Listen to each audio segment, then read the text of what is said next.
Maya Reynolds pressed her cheek against the frozen stock of her rifle and exhaled one slow breath into the dark. 20 yards ahead, a guard turned. She didn't move, didn't blink. The wind was screaming off the ridge, and her fingers had stopped feeling 30 minutes ago. But none of that mattered because inside that building, her commander was still alive, and every single person who outranked her had already written him a death certificate. They were wrong. She was going to prove it, one shot at a time. If this story moves you, please subscribe to our channel, hit that notification bell, and drop a comment telling us what city you're watching from. I want to see how far this story has traveled. Call came in at 2:17 in the morning, and the way it ended was worse than any explosion. Static, just static. 7 minutes of it pouring through the comm system while 12 Navy SEALs stood in a prefabricated operations room bolted to the side of a frozen Alaskan ridgeline, staring at a radio that had nothing left to say. They had been listening to Commander Ethan Calloway's voice for the last 4 hours. His breathing, his commands, his calm, all of it threading through their earpieces like a lifeline. And then between one transmission and the next, the lifeline simply stopped. Lieutenant Marcus Hale pulled his headset off slowly. He set it on the table. He looked at the communications officer, Staff Sergeant Derek Paulson, and the expression on Paulson's face told him everything before a single word was spoken. "The transponder's gone," Paulson said, "beacon's dark. No emergency signal, nothing." Hale didn't respond right away. He walked to the map on the wall. He pressed his finger against the last known coordinates, a high-altitude valley 62 miles northeast of their position, accessible by helicopter in good weather, completely unreachable when the storm system that had been building for 2 days finally tore itself open across the mountains, which it had 3 hours ago, while Calloway was still up there. "That weather window?" Hale asked. 48 hours minimum before any aircraft can safely enter that corridor, Paulson said. Maybe longer, 48 hours, in temperatures that dropped to -40 overnight. Crashed helicopter, without shelter, without knowing whether the impact had left anyone capable of walking, let alone surviving 2 full days in open terrain. Hale pressed his palm flat against the map. "Get me the satellite pass data," he said. Everything from the last 6 hours. Nobody moved for a moment. Not because they were disobeying, but because every person in that room was doing the same quiet, brutal calculation. The math of survival in extreme cold wasn't complicated. It was just final. Sergeant First Class Tony Briggs, the team's senior medic, broke the silence first. "Marcus." He used the name deliberately, not the impact alone. "I said get me the data, Tony." Briggs stopped, nodded, turned away. The room reorganized itself around the new reality. People moved to workstations. Keyboards clicked. Satellite imagery began loading in fragmented panels across 3 screens. And in the back corner of the room, Sergeant Maya Reynolds didn't move at all. She had been standing against the wall since the static started. She was still standing there now. Most people watching her in that moment would have assumed she was processing grief. She had that look, very still, very contained, eyes fixed on nothing in particular. Her teammates had learned a long time ago that Maya's stillness didn't mean absence. It meant the opposite. It meant something in her mind was moving very fast. She was 29. She had been with Naval Special Warfare for 6 years. In that time, she had accumulated a service record that made people uncomfortable when they read it, not because anything in it was improper, but because several of the documented shots were the kind that experienced snipers quietly categorized as statistically improbable. One confirmed engagement at 1,847 meters in crosswind conditions. Another through a moving vehicle's glass at night. Third, the one that had given her the unofficial call sign that nobody used to her face through a gap in a building's infrastructure that her spotter hadn't even identified as a viable lane. She didn't talk about those shots. She didn't talk about much. What she did in the moments when other people were reacting was watch. And right now, what she was watching was the satellite data loading on the center screen. Hale spent 20 minutes going through the imagery with Paulson and 2 other analysts. They reconstructed the final approach. The helicopter's last recorded heading, storm's progression, the terrain. Then Hale straightened up and said what the room was already thinking. The crash site is in a valley with no natural shelter within 2 kilometers. In those conditions, survivability after impact is extremely low. We have to be realistic about. "The wreckage is 340 meters from the tree line," Maya said. Her voice was quiet, not just precise. Every head in the room turned. The helicopter went down with enough rotational momentum that the fuselage would have skidded northeast. She continued, walking toward the screen, without being invited to.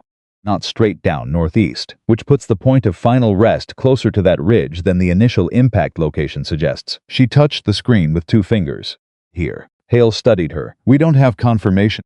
Pull the thermal pass at 2:9, she said. Paulson looked at Hale. Hale nodded.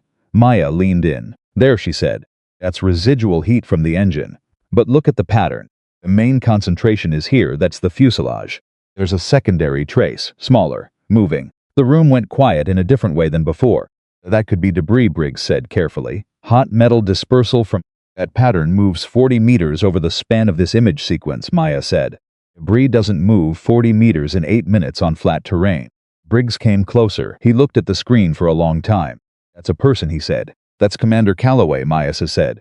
Nobody argued. Nobody agreed out loud either, because agreeing meant accepting what came next, that their commander had survived the crash, was moving, and was still in a situation where they could do nothing for 48 hours.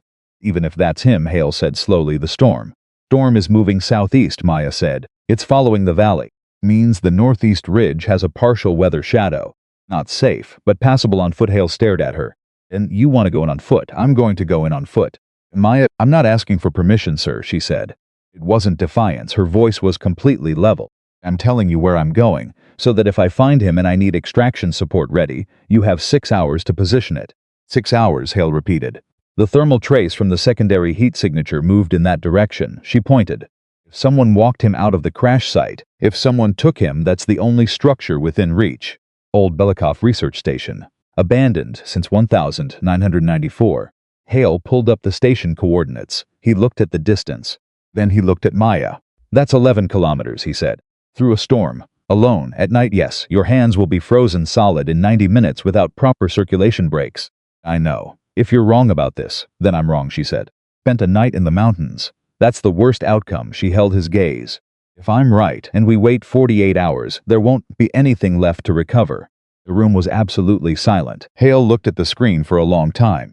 And he looked at Briggs, who had no medical argument to offer that Maya hadn't already accounted for. And he looked back at her. I can't authorize this, he said. I know, Maya said. She was already turning toward the equipment locker. She was out the door in 11 minutes. She packed light. She had learned years ago that weight was the enemy of distance, and distance was the only thing that was going to matter tonight. Her rifle a bolt-action long-range platform, she had maintained herself for 3 years, broken down and loaded into a carrier that sat flush against her back. 400 rounds of ammunition, emergency medkit, satellite communicator, 2 days of compressed rations she didn't expect to need. Storm hit her the moment she stepped beyond the perimeter. It was not a metaphorical assault. It was a physical one, wind so cold and so direct that it punched the breath out of her chest on the first step, and she spent the first 200 meters simply relearning how to move against it. Her thermal underlayer was military spec and rated to -50, but ratings were laboratory numbers.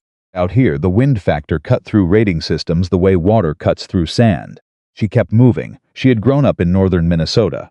People said that like it was a fun fact. For Maya, it was a survival credential. She knew what cold really meant, not the discomfort of it, but the specific arithmetic of it. How fast fingers became unreliable. How quickly the brain started to negotiate with itself, suggesting small compromises that accumulated into fatal ones. How the worst moment wasn't when you felt the most pain, it was when you stopped feeling it. She monitored herself the way she monitored a long-distance shot. Breath, tempo, hands, visibility, progress. She did not think about whether she was right about Calloway. She had already done that thinking. The decision had been made in the moment she saw the thermal trace moving across that satellite image. Everything after that was execution. The first 3 kilometers were the hardest because the terrain offered no windbreak and the storm was hitting broadside. She moved in short bursts, 30 seconds of aggressive forward progress, then 10 seconds behind any available obstruction to let her core temperature stabilize. It wasn't elegant, it was survival arithmetic. By the 4th kilometer, she had found the ridge shoulder and the weather shadow she'd predicted. The wind dropped by 60%. She could breathe normally. She increased her pace. She was looking for signs the entire time. It was the part of her work that people misunderstood when they thought about snipers. They imagined stillness, a scope, a trigger. What they missed was that the job was really about reading terrain, reading patterns, reading the evidence that environments left behind when something had moved through them. Every surface held information if you knew how to see it. The snow held everything. 3 kilometers from the research station, she found the first track. Not a single footprint. The storm had softened the edges too much for that. But a pressure pattern in the snow's surface, a linear depression that ran northeast and was slightly deeper on one side than the other. Someone had been walking here. 2 people. One of them was compensating for something a favored leg, or the weight of carrying another person partially. Maya crouched, looked at the angle, looked ahead, thought about it. Then she moved faster. She reached the outer perimeter of the Belikov station at 5:44 in the morning. It was a collection of prefabricated concrete structures that had been built during the Soviet era and abandoned after the Cold War ended. 3 main buildings connected by enclosed corridors, all of them buried under decades of accumulated ice and snowpack. From the outside, it looked like part of the landscape gray shapes that might have been natural formations if you didn't know what to look for. But there were lights inside, faint through frosted windows, but unmistakably electric, which meant someone had restored power to at least part of the facility. Which meant someone had been planning this. Maya didn't move toward the building immediately. She found an elevated position on the ridge above and behind the main structure, a natural shelf of ice-covered rock that gave her a clear line of sight to 3 of the 4 main entry points. She settled into it and pulled her rifle. Her hands had gone through 2 cycles of numbness and recovery during the approach. They were functional. Cold calibrated, she called it privately, the state where sensation was reduced, but the mechanical actions of shooting were still precise because they were deeply enough trained to survive impaired feedback. She counted the visible guards, 2 on the main entrance, 1 on the eastern corridor exit, a 4th moving on what appeared to be a patrol rotation around the northern building, 4 visible, unknown number inside. She keyed her satellite communicator once, a single burst transmission that told Hale she was in position and had eyes on the target location. She didn't send a request for backup, she sent a location pin. Replying back in 90 seconds, earliest extraction window 4 hours. QRF staged and ready 4 hours, she could work with 4 hours. She began watching the building's windows methodically, moving her scope from pane to pane, reading the shadows and the movement behind the frosted glass. She was looking for the room where they were holding him. She was also looking for something else, the thing that would tell her whether he was still capable of helping himself when the moment came. She found both answers at the same time. In the second window from the left on the north building's ground floor, she saw a shadow move in a pattern that was not random. 3 slow movements. A pause, 3 slow again. Her breath caught. It was an old signal. Pre-mission code that Calloway had established with the entire team during their first joint deployment, a tertiary communication protocol that didn't require equipment, just knowledge of the pattern. He had always said it was a contingency, something to use when everything else failed. Nobody had ever expected to use it. Maya stared at that shadow, and she pressed her communicator and sent a second burst. Target signaling. Awaiting 3 slow. Too fast, 3 slow. He knew someone was out here.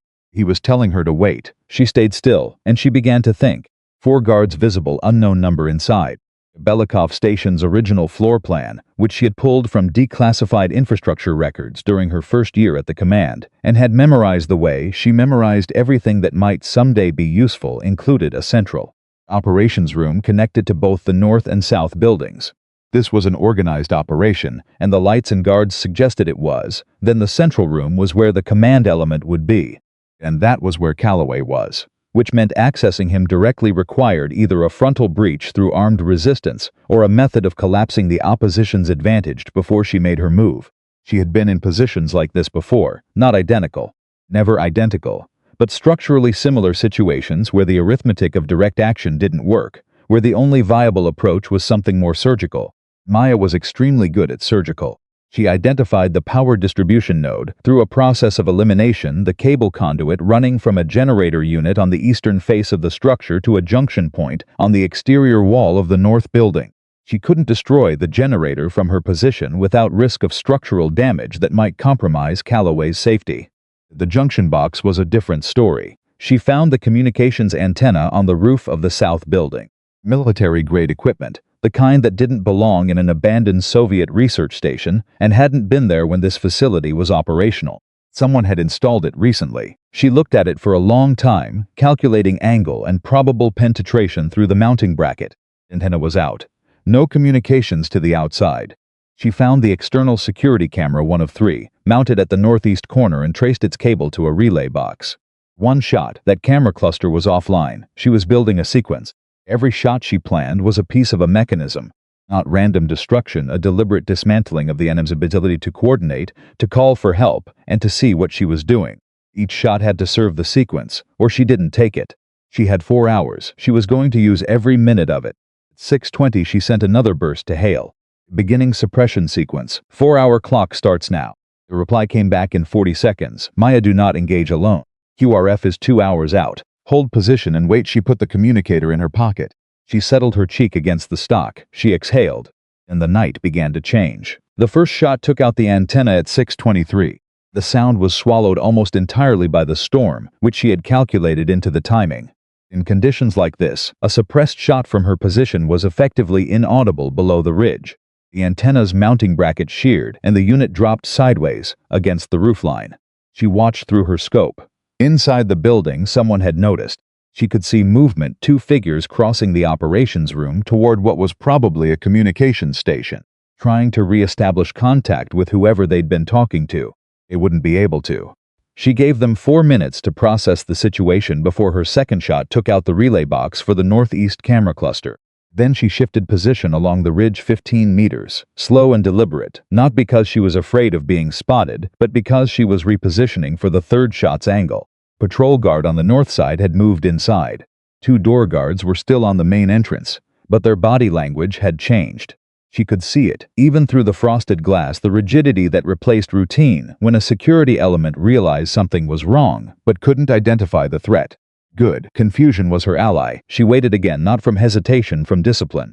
She was managing the tempo of the sequence. Too fast and the enemy would lock down before she had degraded enough of their advantage. Too slow and they would reorganize. She needed them uncertain. She needed them looking outward when she moved inward. Third shot at 7:1. It took out the generator junction. The lights inside the building dropped to emergency level, dim red backup power kicking in automatically, which told her 2 things. First, that the generator was not destroyed, only disrupted, which meant no fire risk. Second, that the occupants had just lost their primary lighting and were now operating in reduced visibility conditions that she was entirely comfortable with and they were not. In her earpiece, a small receiver she had kept on single channel received the entire approach. She heard Hale's voice. Maya, QRF is 90 minutes out. Whatever you're doing, slow down. Wait for... She heard him. She understood what he was saying. She also understood that inside that building, in the dim red of emergency lighting, a man who had been conscious and coherent enough to signal 323 through a frosted window was running out of time in a way that the QRF's 90-minute timeline didn't account for. She had degraded their communications. She had degraded their surveillance. She had degraded their lighting. Now she was going to go in. She slung her rifle, pulled her sidearm, and came off the ridge. She reached the eastern corridor exit in 40 seconds of controlled movement through the darkness. The guard who had been stationed there was no longer at the door. He had moved inside when the lights dropped, which was predictable and which she had factored into the timing of her third shot. The door itself was industrial grade, but the lock mechanism had frozen. This was what extreme cold did to facilities that hadn't been maintained. Everything became brittle. She applied pressure to the specific point where cold contracted metal would be at its weakest, and the lock gave way on the second attempt. She was inside. The corridor smelled like cold concrete and something electrical that had recently burned. She moved through it, heel to toe, weapon up, her breathing controlled to the point where someone standing 2 meters away in the silence might not have heard her at all. The central operations room was at the junction of the north and south corridors. She could hear voices, 3 distinct voices. 2 were elevated, the clipped, aggressive cadence of men who were angry and uncertain. Third was lower, slower. She recognized the third voice. Calloway. She pressed herself against the corridor wall and listened for exactly 8 seconds. In those 8 seconds, she gathered what she needed. 3 people in the room, a door that opened inward based on the hinge shadow she could see through the gap at the bottom, and the fact that Calloway's voice was moving slightly. He was shifting position, which meant his hands might not be fully restrained. She also gathered something she hadn't expected. One of the angry voices said a name she recognized, a name that had no business being spoken in an abandoned Soviet research station 60 miles into Alaskan wilderness. She stood very still for a moment. Then she moved. The door opened inward. The first man she saw was standing with his back to her, facing a secondary communications terminal. She closed the distance before he could turn. The second man was faster. He was already pivoting when she neutralized the first, and his arm came up with a weapon that she redirected and controlled before it discharged. The room with emergency lighting, red dim, moving shadows. Commander Ethan Calloway was seated against the north wall, with his hands zip-tied to a wall anchor. He had a cut above his left eye that had bled down into his beard, and his right shoulder was sitting wrong, dislocated or fractured, She couldn't tell from across the room. But his eyes were clear. That was the only thing that mattered. Long walk, he said. 11 kilometers, she said. You took out my antenna, said a third voice. She turned. A man standing in the far corner of the room was someone she had briefed against 4 months ago. Someone whose file she had read in a secure facility in Virginia. Someone who was supposed to be a mid-level contractor attached to a signals intelligence consortium, operating out of the Pacific, not running a kidnapping operation in northern Alaska with military-grade equipment and a team of armed personnel. You know who I am, he said. It wasn't a question. Director Harrison Voss, she said, Defense Intelligence Subcontractor. You have a very interesting file. Voss smiled. It was the kind of smile that told her he was calculating odds the same way she was. You came alone, he said. I work better that way. There are 19 armed personnel in this facility, he said.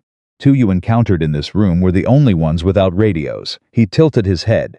Where do you think all the others are right now? Maya's hand tightened slightly on her weapon, and then the sound she'd been hoping not to hear came from both ends of the corridor simultaneously. Footsteps, many of them running. Calloway looked at her from against the wall. Plan B, he said. Maya looked at Voss, then at the door, then at Calloway. Working on it, she said. The footsteps were getting louder. Maya didn't waste time counting them. She had already done the math the moment Voss said 19, and the math was not good. 2 down in this room. 1 Voss himself still standing between her and the door, which left 16 unaccounted for, and the sound coming from both ends of the corridor suggested they had split into at least 2 groups, which meant a pincer approach. Meant she had approximately 45 seconds before this room became a kill box. She shot Voss a look. Sit down and put your hands where I can see them. Voss didn't move. He was still smiling, and she hated that smile. It was the smile of a man who believed the numbers were so far in his favor that her presence here was more curiosity than threat. You're a sniper, he said. Best in the program if I recall your file correctly. But you're in a corridor. No scope. Nope. She crossed the room in 4 steps, put the muzzle of her sidearm against his collarbone, and said, very quietly, sit. Down he sat. Good instincts, at least. She moved to Calloway. The zip ties were military-grade, the thick kind. Not the hardware store variety, looped through a wall anchor that had been bolted into the concrete during the original construction. She didn't have cutters in her kit. What she had was a friction technique that took 60 to 90 seconds under ideal conditions and considerably longer when her hands were still cold calibrated and the tie material was stiff from the ambient temperature. Shoulder, she said without looking up. How bad? Dislocated, Calloway said. Not broken. I've been working it for the last hour. I can use the arm. Pain high enough. I'm going to need you to be better than high enough. Then I'll manage. She heard the first group reach the corridor junction, maybe 30 feet from the door. She worked faster. The friction method required pressure applied at a specific angle to the locking mechanism, and her fingers were not cooperating at full precision, but they were cooperating enough. First tie gave on the 43rd second. The second held for another 20 before she felt the mechanism release. Calloway pulled his arms free and rolled his right shoulder once, testing it. His jaw tightened, but he didn't make a sound. I need something I can use, he said. She pulled the secondary weapon from her ankle holster, a compact 9mm she'd carried as backup for 3 years and never once had to use, and put it in his left hand. He checked the magazine by feel and chambered a round without looking. The door opened. The man who came through first moved fast and confidently, which meant he'd done this before and didn't expect serious resistance. He had about half a second to recalibrate that expectation before Calloway hit him low and hard, taking him off his feet and into the wall with the kind of controlled violence that came from a man who'd spent 20 years learning exactly how much force each situation required. The man's weapon discharged once into the ceiling, and Calloway had it. Now they had 3 weapons between them. The second man through the door got Maya, and the collision was brief and not particularly in his favor. And the corridor from the south end erupted with movement, and everything accelerated beyond the pace. Where individual decisions mattered, it became the kind of running engagement where training took over and conscious thought served only to monitor and correct, not to plan. They went north. Calloway had memorized the facility layout within the first 2 hours of being held there. Maya had expected nothing less. It was one of the things that separated him from officers who led from behind paperwork. He processed environments the way she processed threat geometry. Constantly. Automatically. Generator room, he said, between breaths as they moved through the red-lit corridor. Eastern face. External access. It's the only exit they haven't covered because they don't think we know it exists. I shot their junction box, she said. I know, I felt the power drop. He glanced at her sideways. Nicely timed. I had a plan, I noticed. What part of the plan included walking into a room with 19 armed personnel and 2 zip ties? That was the part where I improvised. He almost smiled. Almost. How many did you degrade from the outside? Antenna, 1 camera cluster the junction, 2 in the operations room. So we're looking at 14, give or take. 13, she said. The man you took down in the room, he's not getting up this week. 13 then. He didn't say it with satisfaction. He said it like a number on a balance sheet, something that had to be managed. Voss will have called a secondary rally point the moment the antenna went down. He planned for disruption. This isn't his first operation. I know, I read his file. Then you know who he works for. She did, and she had been not thinking about it since the moment she heard his name in that room, because the full implication of Harrison Voss operating in a classified extraction corridor with military-grade equipment and a kidnapped SEAL commander was something that, if she let herself think about it completely, would require mental bandwidth she couldn't spare right now. Later, she said. Much later, he agreed. They reached the generator room access door. It was locked from the inside, a deadbolt that had been secured when the facility was activated. Calloway drove his elbow into the release mechanism at an angle she wouldn't have identified, and the bolt retracted with a sound like something breaking. The door swung open. Cold hit them like a wall. But cold she could. Outside was a different tactical environment than the building, more space, and more darkness, and, critically, more ground between them and the people now moving to intercept. She could hear shouts from the main entrance side of the facility, which meant Voss had organized fast. The man was efficient. She filed that observation away for later because later was going to require a very detailed accounting. How far to your position? Calloway asked. Ridge northeast. 11 minutes on a good run. His right arm was hanging at an angle that told her the shoulder wasn't as functional as he'd claimed. What's your communication status? She pulled the satellite communicator. 2 bars, marginal but sufficient. She sent a burst out of facility. Heading, NA hot extraction. The reply came back in 70 seconds. QRF airborne. 38 minutes. Vector northeast. Confirm ridge coordinates. She confirmed the coordinates and pocketed the communicator. 38 minutes, she told Calloway. He looked at the distance, looked at his shoulder, looked at her. Then we run, he said. They ran. The first 2 minutes were clean. The storm had shifted enough that visibility was 30 meters rather than 10, which was still poor but workable. Temperature was savage. The wind was fighting them from the east, which slowed them but also pushed them north, which was the direction they needed. Behind them, light beams cut through the dark, flashlight. Multiple sources, spreading out in a search pattern. Voss had organized a pursuit within 4 minutes of their exit. That was faster than she'd hoped and exactly as fast as she'd feared. Told her his team was professional, not hired muscle but trained operators, which changed the calculation on what a pursuit situation meant. Spreading, she said. Calloway glanced back. 5 sources, maybe 6. The spread pattern is covering a 200-degree arc. She looked ahead. They're not just following us. They're trying to cut off the ridge approach. Calloway absorbed this without breaking stride. How many positions on the ridge? 3 viable ones. They'll figure that out from the terrain, she thought fast. They get to the northern approach before us, we have a problem. So we don't go to the northern approach. The southern approach adds 8 minutes and crosses open ground. The western corridor. She considered it. The western corridor ran along the base of a terrain feature that provided overhead cover and natural concealment, but it was longer and passed within dangerous proximity to a frozen river crossing that was survivable in summer and extremely questionable in February. Risky, she said. How risky compared to 6 trained operators cutting off our primary route? Fair point. Western corridor, she said. We'll know if the ice is solid in the first 3 meters. If it's not, then we find another way. There isn't another way. Then the ice is solid, Calloway said, with the absolute certainty of a man who had decided that some variables simply weren't going to be problems because he couldn't afford for them to be. She had seen him make that kind of decision before, and she had learned that it wasn't delusion, it was a specific form of operational confidence that became self-fulfilling when combined with actual skill. She adjusted their course west. The river crossing was 3.5 kilometers in. By the time they reached it, the pursuit had reorganized. 2 beams had gone north, toward the ridge. The Kundra exactly as she'd predicted. 2 more were moving in a pattern that suggested they were running a parallel course rather than a direct follow, trying to stay adjacent and eventually cut across. The remaining 2 she had lost track of, which was the part that concerned her most. Lost beams meant someone who had turned their light off, someone who wasn't searching anymore, someone who was hunting. She said nothing about this to Calloway. He had enough to manage with his shoulder and the terrain. and she had already started the process of figuring out who those two lights were running the problem in the background the way she ran all of her calculations, quiet and continuous.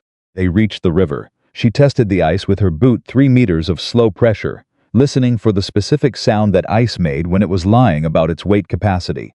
She heard nothing but solid resistance. She moved out 2 more meters. Still solid. Cross, she said. Don't stop moving. Calloway followed her without hesitation. She heard him shift his weight forward, shortening his stride to keep his center of mass low, which was exactly right. She hadn't told him to do that. He had figured it out from physics and experience, same as her. 12 meters across. 8. 4. They cleared the far bank at the same moment one of the pursuit lights swept the crossing point behind them. Too far too late. The light passed and moved on, she exhaled. Clear, Calloway said. Not yet, she said, because the 2 dark hunters were still unaccounted for, and she hadn't survived 6 years in this work by treating absent threats as resolved threats. They moved into the terrain feature corridor and the relative shelter of the overhead coverage. Her earpiece crackled once Hale's voice, brief and clipped. Maya, is 22 minutes. What's your status? Mobile, she said. Calloway is with me. We have pursuit. 6-2 unaccounted for. A pause. Say again, Calloway is with you, alive and mobile. Shoulder injury, non-critical. She kept moving. 22 minutes. We'll be at the ridge. Longer. We thought. Hale stopped. Started again. The whole team thought. I know, she said. Focus on the extraction window. Yes, right. She could hear him pulling himself back into operational mode. Ridge coordinates confirmed. We'll have eyes on you in 15. She tucked the communicator away and looked at Calloway.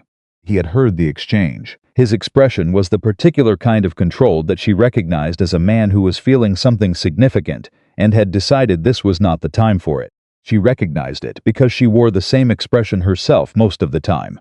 They thought I was dead, he said. Not a question.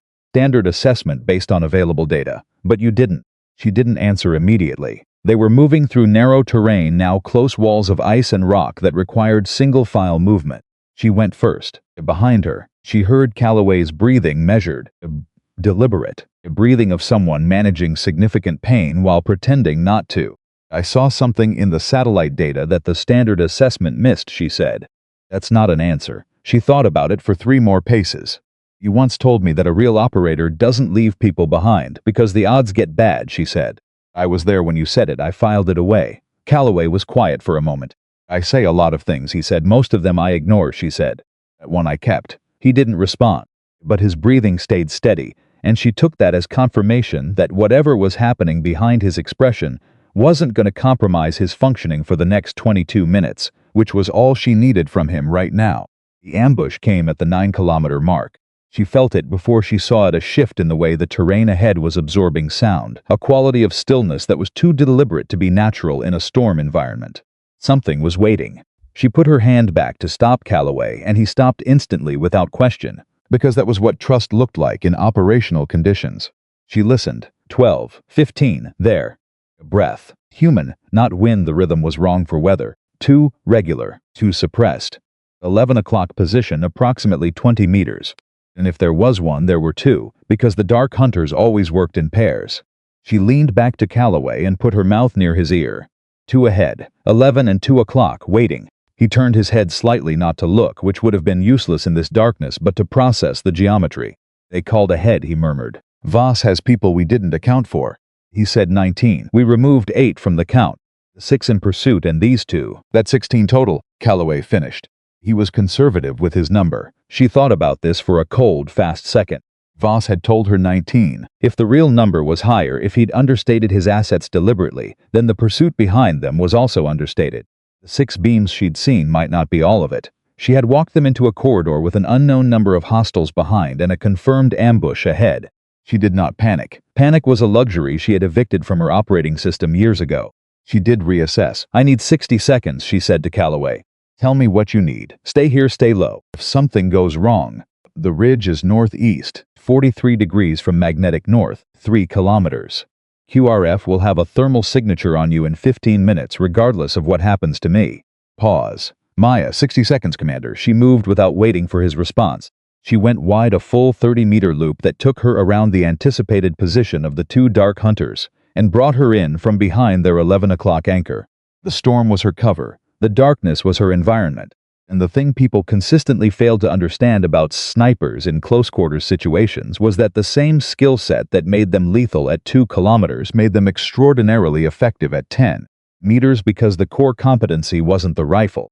It was the ability to move without being seen, to read a person's position from their absence, and to arrive at precisely the moment and angle that rendered distance irrelevant. She found the first man in 40 seconds. He was positioned well, he'd chosen his spot carefully, angled to the corridor, a partial cover, good sightline to where he expected them to emerge. He was competent. She gave him that. He just hadn't accounted for the possibility that his target would come in from a direction that required having eyes in the back of his head. The second man was too close for them to have been properly separated, which meant they'd positioned for mutual support rather than independent coverage. Tactically conservative. In this case, it worked against them, because neutralizing one without the other detecting the action required. She was already moving. The sequence took 11 seconds and neither man fired a shot. She keyed her communicator. Once the all-clear burst, she and Calloway had established 40 minutes ago, with a single exchanged word, and heard him moving toward her position within seconds. When he reached her, he looked at the 2 men and then at her, and didn't ask how. "We're clear ahead," she said. Behind us, she listened. Pursuit lights had gone quiet. Either they'd lost the trail in the weather shift or they were also going dark. She didn't know which, and she couldn't afford to assume the better option. "Move fast," she said. The ridge came into view at 8:31 in the morning. The sky had shifted from absolute black to the deep gray that preceded Arctic dawn, a marginal improvement in visibility that helped them and, she was aware, also helped anyone behind them. She pushed the pace, and Calloway matched it without complaint. His right arm locked tight against his torso to stabilize the shoulder, his left hand holding the weapon she'd given him in a grip that hadn't loosened once in the last 3 kilometers. She had been watching him run, not with concern with the focused attention she gave to any variable she was responsible for. And what she saw was a man who was operating at somewhere between 60 and 70% of his full physical capability, and making up the difference with something that didn't have a name in any tactical manual she'd ever read. Call it will. Call it professional identity. Call it the specific kind of refusal that accumulated over a career spent choosing the hard option so many times it stopped feeling like a choice. Whatever it was, he had not slowed them down, not once. That mattered to her more than she expected it to. 200 meters, she said. Ridge crest, the QRF will approach from the south. We need to be on the crest when they arrive, or the thermal readings will be ambiguous. I'll be on the crest, he said. Your shoulder will make it to the crest.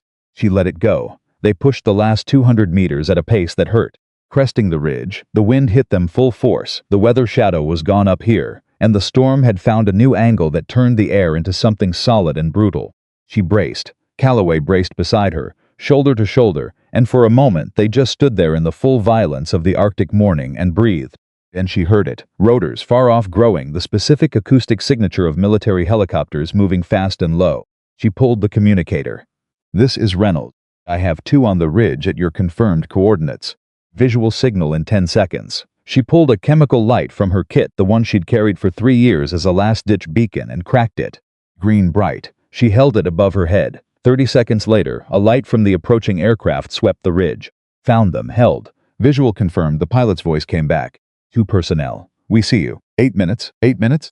She lowered the chem light. She became aware, in the sudden absence of forward pressure, that her hands were shaking. Not from cold, the cold had been a constant for hours and she had metabolized it into background noise.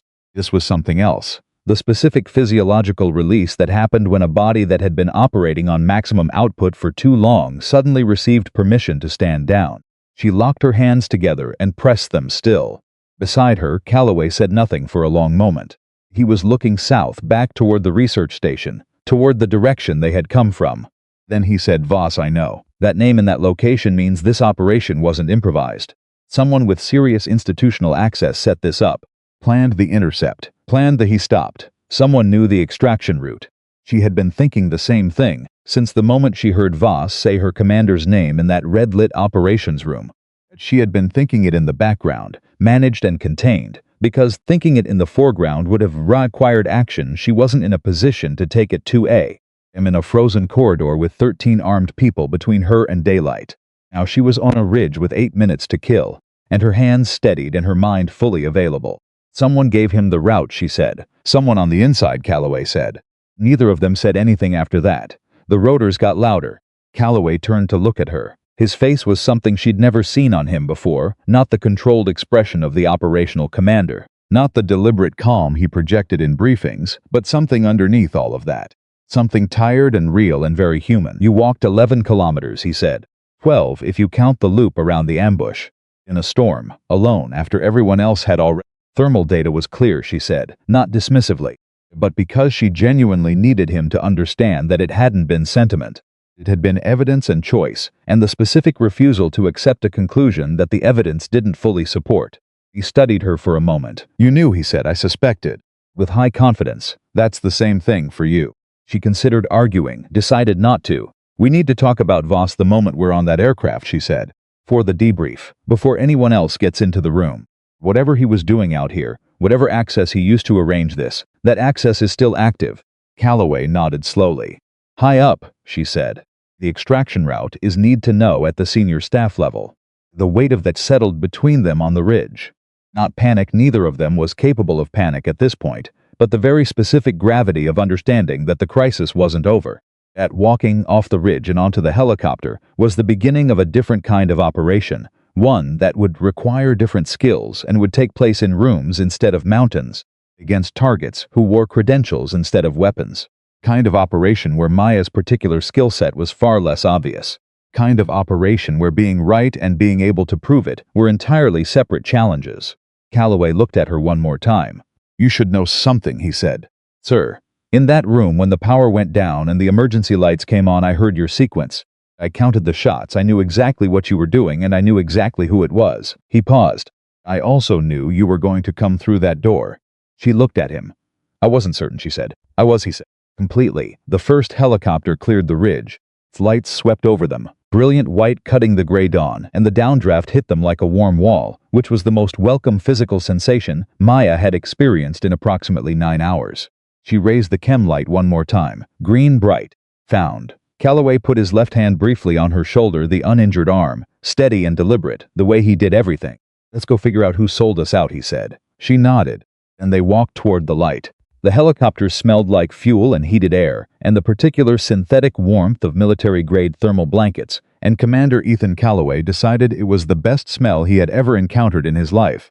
He didn't say that out loud.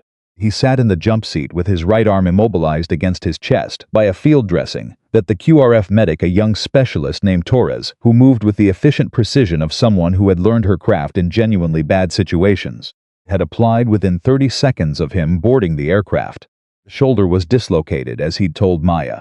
Torres confirmed it with 2 probing fingers and a look that communicated professional concern without drama, which he appreciated. She gave him a choice between a reduction procedure now, or waiting until they reached the forward medical facility. "Now," he said. Torres glanced at Maya, who was sitting across from him with a thermal blanket across her shoulders and her hands wrapped around a field ration packet of hot coffee that she was holding more for the warmth than the liquid. Then looked back at Calloway. With the next expression, she understood why he'd made that choice. She reduced the shoulder at 47 seconds into the flight. Pain was significant. He absorbed it the way he absorbed all of it, by treating it as information rather than experience, noting its character and intensity, and then setting it aside, because the forward compartment of a military helicopter with 5 other personnel was not a place for anything that looked like weakness. Across from him, Maya watched the procedure without flinching. When it was done and Torres had immobilized the arm properly, Maya looked at him with an expression that asked a question she wasn't going to ask out loud. "Fine," he said. "You went pale for about 4 seconds. I go pale in cold weather. Environmental, the helicopter is 72 degrees. "Torres," he said, "what's the temperature in this aircraft?" Torres looked up. 68, he said to Maya. She almost smiled. He counted that as a significant victory. Satisfaction lasted about 30 seconds before his mind went back to what it had been doing since the ridge, running and rerunning the logistics of Harrison Voss in that facility, building the architecture of what would have been required to position an operation like that. The equipment, the personnel, the timeline, the specific intelligence necessary to identify the extraction corridor for SEAL Team 9's mission, which was compartmentalized at a classification level that put it in reach of exactly 17 people at the time the mission parameters were finalized.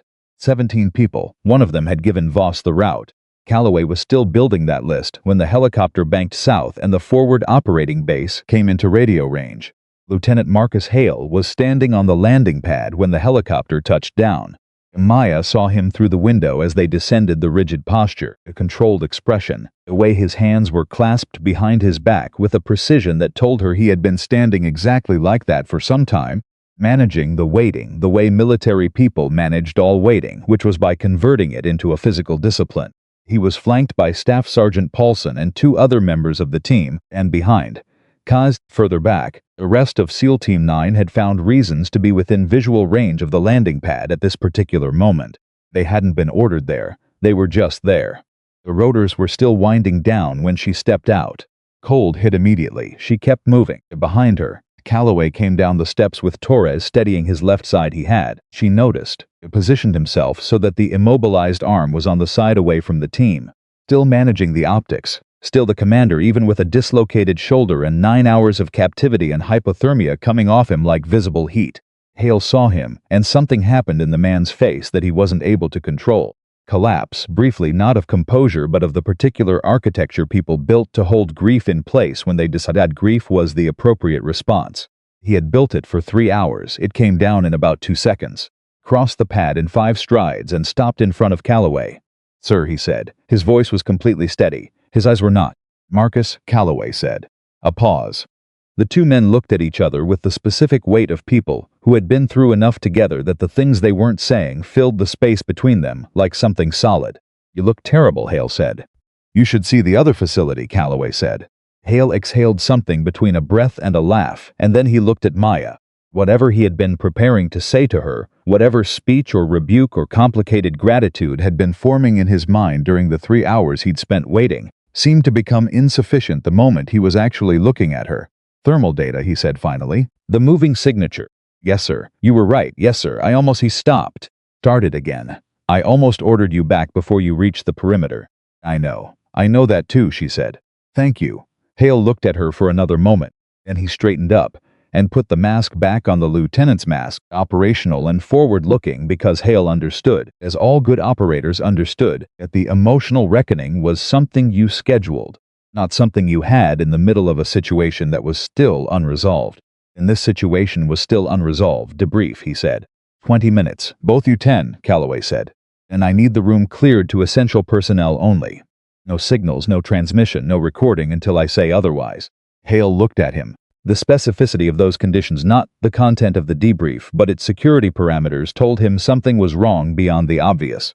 "How bad?" he asked. Calloway glanced at Maya, then back at Hale. "Get me the room." The debrief room was a prefabricated box with a folding table and 6 chairs and a communications terminal that Calloway personally verified was offline before he said anything substantive. He checked it himself with his left hand, while Torres hovered near the door with the expression of someone who had not been dismissed but understood she was supposed to be invisible. "Go get coffee, Torres," Calloway said without looking at her. "Sir, your shoulder needs. For all of us. Take your time." The door closed. The room contained Calloway, Maya, Hale, and Paulson, whom Calloway had asked for specifically because Paulson ran communications for the team and would understand the technical architecture of what he was about to describe. Calloway sat down. He looked at all 3 of them. "Harrison Voss," he said. "The DIA contractor?" "The same." Calloway put his left forearm on the table. "He was running the operation at the Belikov station. Personnel, equipment, communications. This wasn't improvised. This was planned weeks in advance, which means someone gave him the mission parameters. He let that sit for exactly the amount of time it needed to land. Our extraction route is need to know at senior staff level. 17 people had access when the corridor was finalized. The room absorbed this. Paulson was the first to speak.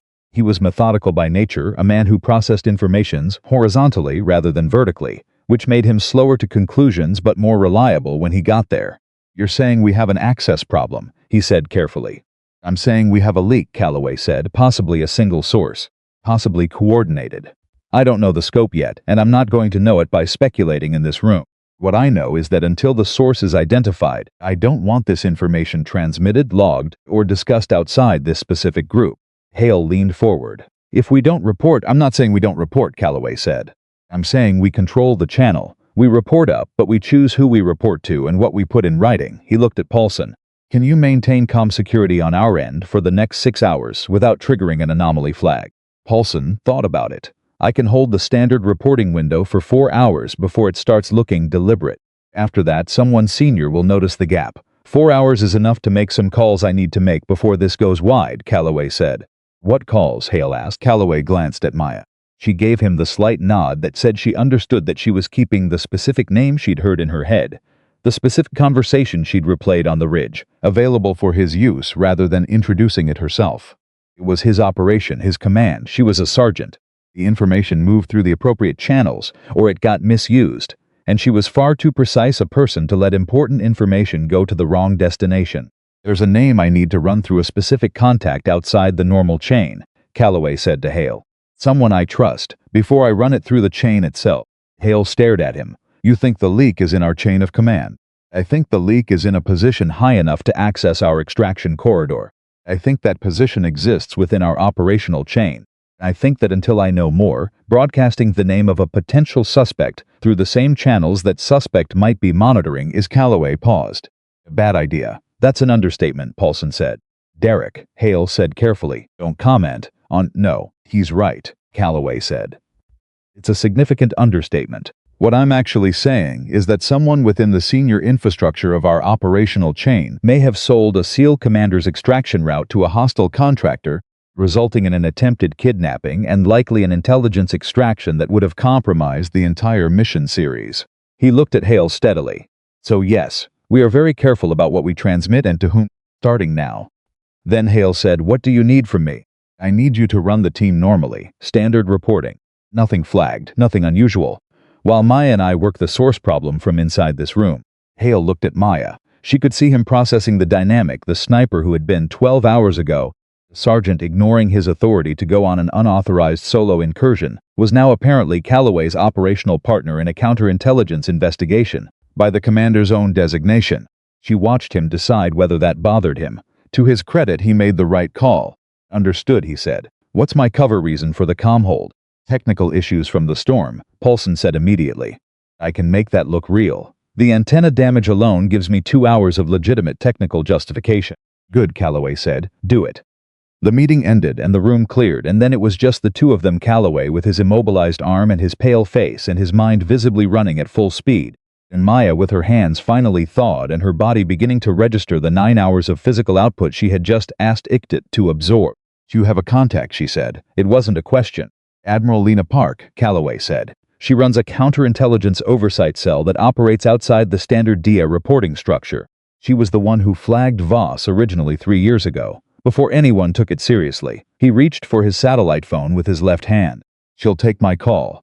If she takes your call through a standard satellite link, and the leak is monitoring, she has a secondary contact protocol, frequency-shifted non-standard bandwidth, pre-arranged. He looked at Maya. We've had this conversation before, when it wasn't urgent. Maya absorbed this. You've been watching Voss.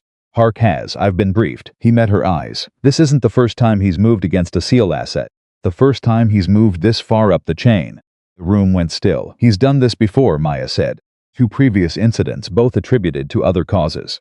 1 training accident, 1 equipment failure. He said it flatly, not for dramatic effect but because the facts themselves didn't need dramatizing. Both involved personnel who had been investigating signals intelligence irregularities.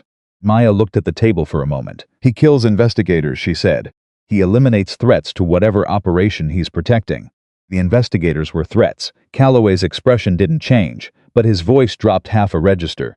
I became a threat when my team intercepted the weapons network communication at the Arctic facility. Something in that communication apparently pointed back toward Voss, or whoever he answers to. What did the communication say? I don't know. He looked at her. It was encrypted. My team pulled the raw data for analysis.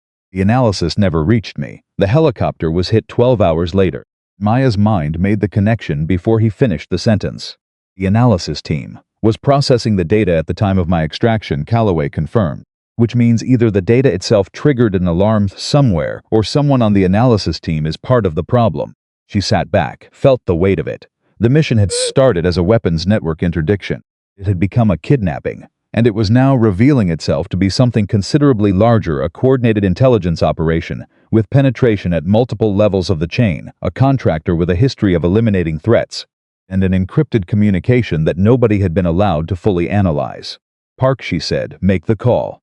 Calloway made the call at 9:47, and the connection took 4 minutes to establish through the frequency-shifted protocol, which was 4 minutes of silence in a small room that neither of them filled with unnecessary conversation. Park answered on the first ring after the connection stabilized. Ethan. Her voice was flat and immediate, not the warmth of someone surprised to hear from a friend, but the controlled engagement of someone who had been expecting this call and was ready for it. I heard you were dead. Working on a correction to that report, he said. Where are you? Forward operating position secure for now. I have 4 hours before the situation becomes complicated. Voss, she said. A pause you already know, he said. I've been watching his asset movements for 6 weeks. When his communication architecture went dark 40 minutes ago, all of it. Simultaneously, I knew something had happened at the station. A pause from her end. I didn't know you were there. I am now aware of your oversight timeline and we will be discussing why I was not briefed sooner, Calloway said. Not angrily, with the precision of a man noting a failure for future accounting. Not now. Now I need to know what you know about the extraction route breach. Silence from Park's end. Not the silence of someone who didn't know, the silence of someone deciding how much to give. Lena. My team is at risk and I have 4 hours. The breach originated from a signals request filed 14 days before your mission, Park said. The request was legitimate on its face, standard intel coordination for Arctic operations. But the routing included your extraction corridor as context data. That context wasn't necessary for the stated purpose of the request. Who filed it? Another silence. Lena. The request was filed by a deputy director attached to the Joint Operations Oversight Committee, she said. Someone I have been watching for 8 months. Calloway's hand tightened on the phone. Maya was watching his face. She saw the specific controlled rearrangement of expression that happened when someone received information that confirmed a suspicion they had been hoping was wrong. Name, he said. Park said the name. Maya didn't recognize it. But she watched Calloway's face when he heard it, and what she saw there was not surprise. It was the particular pain of confirmation, the way it felt to be right about something you had genuinely wanted to be wrong about. You know him, she said after he ended the call. Calloway set the phone down. He sat with his left hand flat on the table and his right arm immobilized against his chest, and the look on his face of a man reassembling himself from the inside. We served together, he said, 15 years ago. He was a good officer. People change, Maya said. Or they get to a position where the cost of saying no becomes higher than the cost of saying yes. He exhaled. Park has documentation. She's been building the case for 8 months. She needs 3 more things to make it viable for prosecution. He looked at Maya. The encrypted communication my team pulled from the Arctic facility is one of them. Where is that data? It should be on the analysis server at the main operational hub. The deputy director has hub access. He's had 8 months to sanitize it, Maya said. Maybe. Or maybe he didn't know we pulled it. The team that extracted the data was operating on radio silence. The report of the data capture went into my briefing package, which never reached me because I was on a helicopter that got shot down 6 hours later. Maya went very still. The briefing package, she said. If it went into your package and he has access to your package. He knows we have the data, Calloway said, or he knows we had it. And he knows that if it still exists and someone analyzes it properly, it points directly to whatever Voss has been running. He met her eyes. Which is why my helicopter was hit. Not to eliminate me because I'm a problem. To eliminate the briefing package that showed someone had found the data. The room felt different after that. Not colder. Just more precisely understood the way a threat became manageable only when you knew its exact dimensions. Maya had walked into a frozen mountain carrying a rifle because the thermal data showed a man was alive. She had expected to pull one person from a bad situation and hand him back to his team. What she had actually pulled him out of was the visible edge of something much larger, an intelligence operation, with institutional roots and a contractor willing to kill to maintain them. Data, she said. If it's still on the analysis server, someone needs to get to it before he does, Calloway said. He might already. If he had already sanitized it, Voss wouldn't still be running operations. He'd have closed everything down, collected his assets, and gone quiet. Calloway's voice had steadied completely. The pain was still there. She could see it in the tension around his eyes, but his mind moved fully into the operational space where he functioned best. The fact that Voss took me rather than simply eliminating the briefing package tells me they don't know exactly where the data is. They know it exists. They don't know if it's been reviewed. They took you to find out, Maya said. They took me to get the access credentials that would let them review what had and hadn't been analyzed, Calloway said. My command credentials give me read access to the entire mission data chain, including the analysis archive. He looked at her. They weren't interrogating me for operational intelligence. They were after my login. The full scope of it arrived at Maya all at once, and it was she would reflect later, the moment the morning genuinely became something other than a rescue mission. They get those credentials, they can erase everything that connects this operation to whoever the deputy director answers to, Calloway said. The encrypted communication, the signals request, the routing data that Park has been building her case around for 8 months. He said it with the flat calm of someone who had already processed the worst version of the scenario and was now on the productive side of it. Which is why I need to get to that archive before anyone realizes I'm no longer in that facility providing them a leverage point. You need to access it now, Maya said. Before anyone in the hub knows you're out. Before anyone connected to this operation realizes I'm alive, Calloway said. Yes. She looked at him. Paulson, she said. Paulson can get me a secure line to the archive terminal. But accessing it from this location with my credentials will generate a log entry. A log entry that anyone monitoring my account will see. How fast will they see it? Real-time monitoring on a flag account, 30 seconds. Maybe less. He looked at her.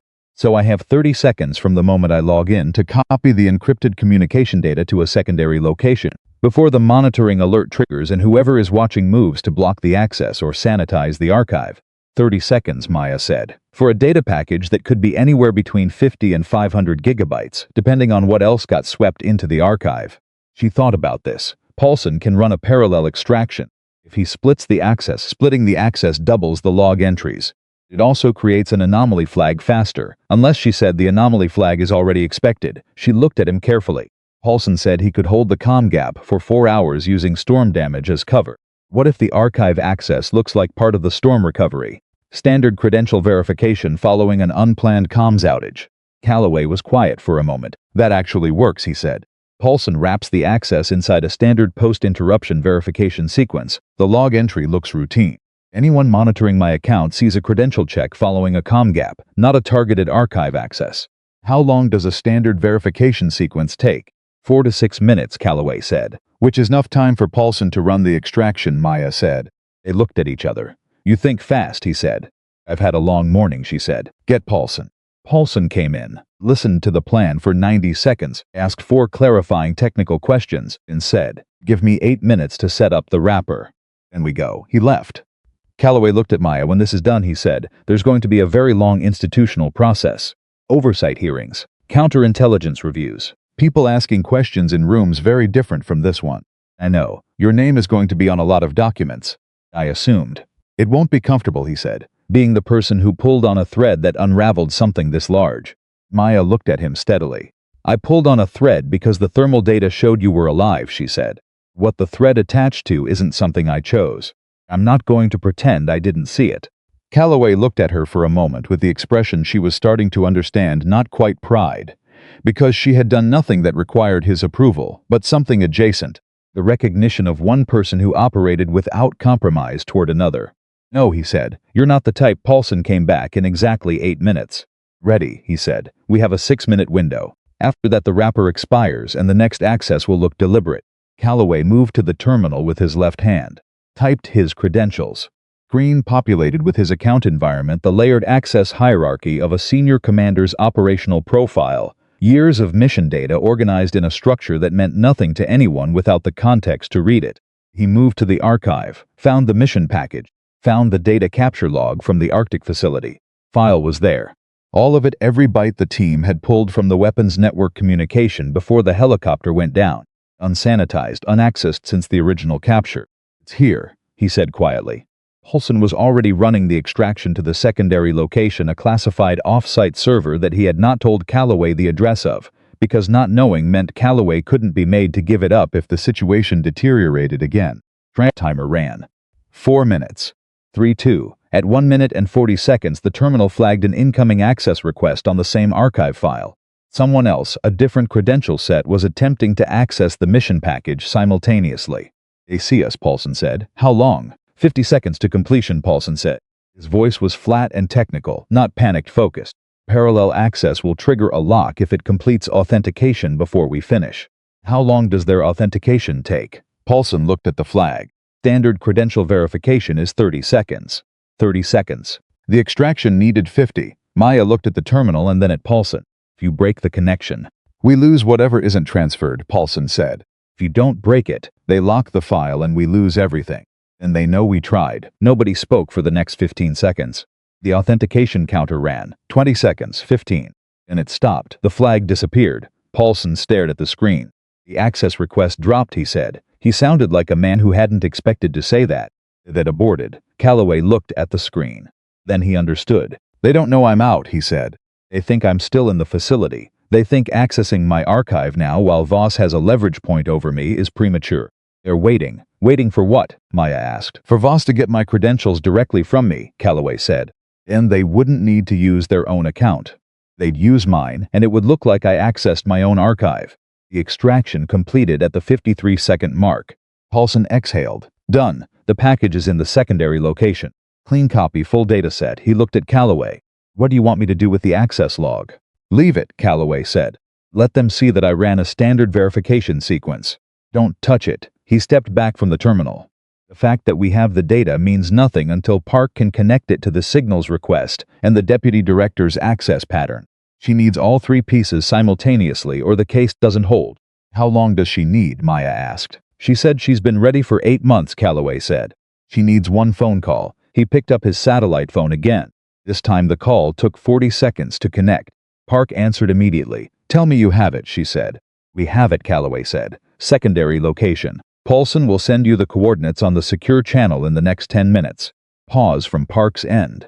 Something in that pause that was not quite relief, but was close to it, the specific quality of someone who had spent 8 months being right about something important and had finally reached the moment where being right became actionable. There will be an inquiry, she said. Congressional oversight. Criminal referral. This goes very high, Ethan, I know. Your name is going to be in the middle of it. My name was going to be on a casualty report this morning, he said. I'll take the inquiry. Another pause. The sergeant who came for you, Park said.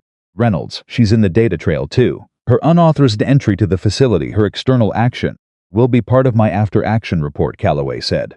I will write very carefully. She ignored a direct order. She saved my life and recovered evidence that is about to dismantle a multi-year intelligence compromise, Calloway said. Characterization of her actions in the official record is something I consider a personal responsibility. Park seemed to absorb this all right, she said. Make the transmission. I'll move within the hour. Call ended. Calloway put the phone down. He looked at Maya, and for the first time since she had found him zip-tied to a wall in a red-lit room in an abandoned Soviet facility, he looked like something other than a commander managing a crisis. He looked like a man who was tired and relieved and aware of how close the margin had actually been. You should know, he said, that when Park said your name just now, I was prepared to argue for considerably longer than I did. I noticed, Maya said. She backed down faster than I expected. People usually do, she said, when the argument is straightforward. Calloway almost smiled. Is that a philosophy or an observation? Both, she said. Sir, he nodded slowly, looked at the blank terminal screen, looked at his immobilized arm, looked at the door of the small prefabricated room that was about to become the beginning of a very long institutional process full of people with credentials and questions. For what it's worth, he said, I intend to make sure the record is completely accurate about what happened this morning. Every decision, every action, every result. Maya looked at him. The record should be accurate, she said. That's all it needs to be. He nodded, and outside the small room, SEAL Team 9 was waiting. The moment Calloway walked out of that room and into the main operations area, the team stood up. Not at attention, not in formation, just up, all of them. Simultaneously, the way people rise when something they had already grieved walks back into the room breathing. Nobody said anything for about 4 seconds. Then Tony Briggs, the senior medic who had spent 3 hours telling himself the statistics were what they were, and a good operator accepted the math, walked across the room and grabbed Calloway's left arm with both hands and held it for a moment that had nothing tactical in it whatsoever. You look like garbage, Briggs said. Torres already told me, Calloway said. Torres is being polite. I'm not. Briggs released his arm, stepped back, and looked him over with clinical eyes that were doing 2 jobs simultaneously, the medical assessment and the thing underneath the medical assessment, the thing that had no clinical name. Shoulders reduced 40 minutes ago. Pain level. Manageable. On a scale of 1 to 10, manageable, Calloway said again with the finality of a man who was done with that particular line of questioning. Briggs looked at Maya. Maya gave him nothing. He exhaled through his nose and went back to his station, because that was what you did with Calloway. You got the information he chose to give you, and you built your treatment plan around the gaps. The rest of the team settled back into the room's operational rhythm, but the quality of the air had changed. It was the specific atmosphere of a group that had been carrying something very heavy, and had just been allowed to put it down, not completely, not yet, but enough to feel the difference. Hale appeared at Calloway's elbow. "We're getting pressure from the hub," he said quietly. "Comgap explanation is holding, but they're starting to push for a status report, specifically requesting your voice confirmation." "Who made the request?" Hale checked his tablet. "Operations Coordination Desk. Duty officer on shift is Captain Renner." Calloway processed. Renner was a name he knew not well, but enough. Mid-level coordination role, 6 years in the job, the kind of institutional fixture that accrued access through tenure rather than sensitivity clearance. Not a suspect, but a potential conduit for someone who was... "Tell Renner I'm in a post-incident medical assessment and will provide voice confirmation within 90 minutes, Calloway said. Make it sound inconvenient and routine at the same time. Hale almost smiled at the specificity of that instruction. Inconvenient and routine, got it. Calloway put a hand briefly on Hale's arm. Who on the hub side has been most persistent about the status requests? Not the first call. Pattern across all of them. Hale's expression shifted as he understood what he was being asked. He looked at the comm log on his tablet, scrolling back. His face went careful. The third and fifth request both came through the coordination desk, he said. But the seventh, about 20 minutes ago, came through a different routing. Senior staff override. Authorization code from the Oversight Committee. Calloway didn't react visibly. Log it, don't flag it. And don't tell anyone that I asked. Understood, Hale said. He left without another word. Maya had been standing close enough to hear the exchange. When Hale was gone, she moved to Calloway's side. They're getting anxious, she said. They think Voss still has me, Calloway said. The seventh request was a check they expected, no confirmation, which would tell them the situation was still contained. When we responded with a medical delay, it bought time, but it also told them something changed. He looked at the operations room. We have maybe 60 minutes before they realize I'm out and start making decisions. What decisions? If I'm out and the data is out and Park is moving, then from their perspective the entire operation is compromised. He said it. Clinically, but his eyes were doing the calculation she recognized, running scenarios, discarding the ones that didn't hold, narrowing toward the one that did. A rational move is to collapse the exposure. Get Voss out, sanitize what can be sanitized, and create enough distance between the deputy director and the operation that the remaining evidence points nowhere clean. They'll run, Maya said, or they'll escalate, Calloway said. And I don't know which until I know more about what Voss does when his operation goes sideways. Park will know, Maya said. Park is already moving. Park is 60 miles away and working through institutional channels that have processing time built into them. He looked at her directly. What concerns me is the next 40 minutes, before Park's action locks anything in place. Maya understood him. The gap between now and the moment Park's move became irreversible was the most dangerous window, the period where the people on the other side of this still had the option to retaliate rather than retreat. And retaliation in this context didn't necessarily mean a tactical action. It could mean something quieter. It could mean a communication sent through the right channel at the right moment that reframed this entire morning. Maya's unauthorized entry, Calloway's comms behavior, data extraction in a way that turned the people who had just dismantled an intelligence compromise into the people who had violated protocol and created an incident. They'll try to make us the problem, Maya said. Calloway looked at her. You're thinking it through the right way. You said it first. On the ridge. Someone in the chain high enough. She kept her voice level. They move the narrative before Park locks the evidence chain. Everything we did this morning becomes a liability instead of a solution. This is why the after-action report matters, Calloway said. And why I need to write it in the next 30 minutes, before anyone else writes a version of events that we then have to dispute. He looked around the room. I need a terminal, a secure connection, and someone who can guarantee this document goes to Park's server and Admiral Whitfield's personal inbox simultaneously before it enters the standard reporting chain. Paulson, Maya said. Already, Calloway said. She had already started moving toward Paulson's station. Paulson took the technical requirements, asked 2 questions, and had the routing established in 6 minutes. Calloway sat at the terminal and wrote for 22 minutes without stopping. Maya sat across the room and watched him write, not the screen, which she couldn't see from that angle, but the man himself, the way he moved through the document, the places where he paused and the places where he didn't. Care he was putting into language that would outlive this morning by years, possibly by decades, and would become the foundation on which everything that followed was either built correctly or built wrong. She thought about what he'd said to Park. The characterization of her actions is something I consider a personal responsibility. She had spent 6 years in this work being assessed by people who approached her the way they approached a piece of equipment, evaluating capability and reliability and acceptable risk without particular interest in the person operating the equipment. It was not a complaint. It was just the arithmetic of what she did and how she existed within an institution that valued performance above almost everything else. Calloway wrote about her the way he might write about an officer.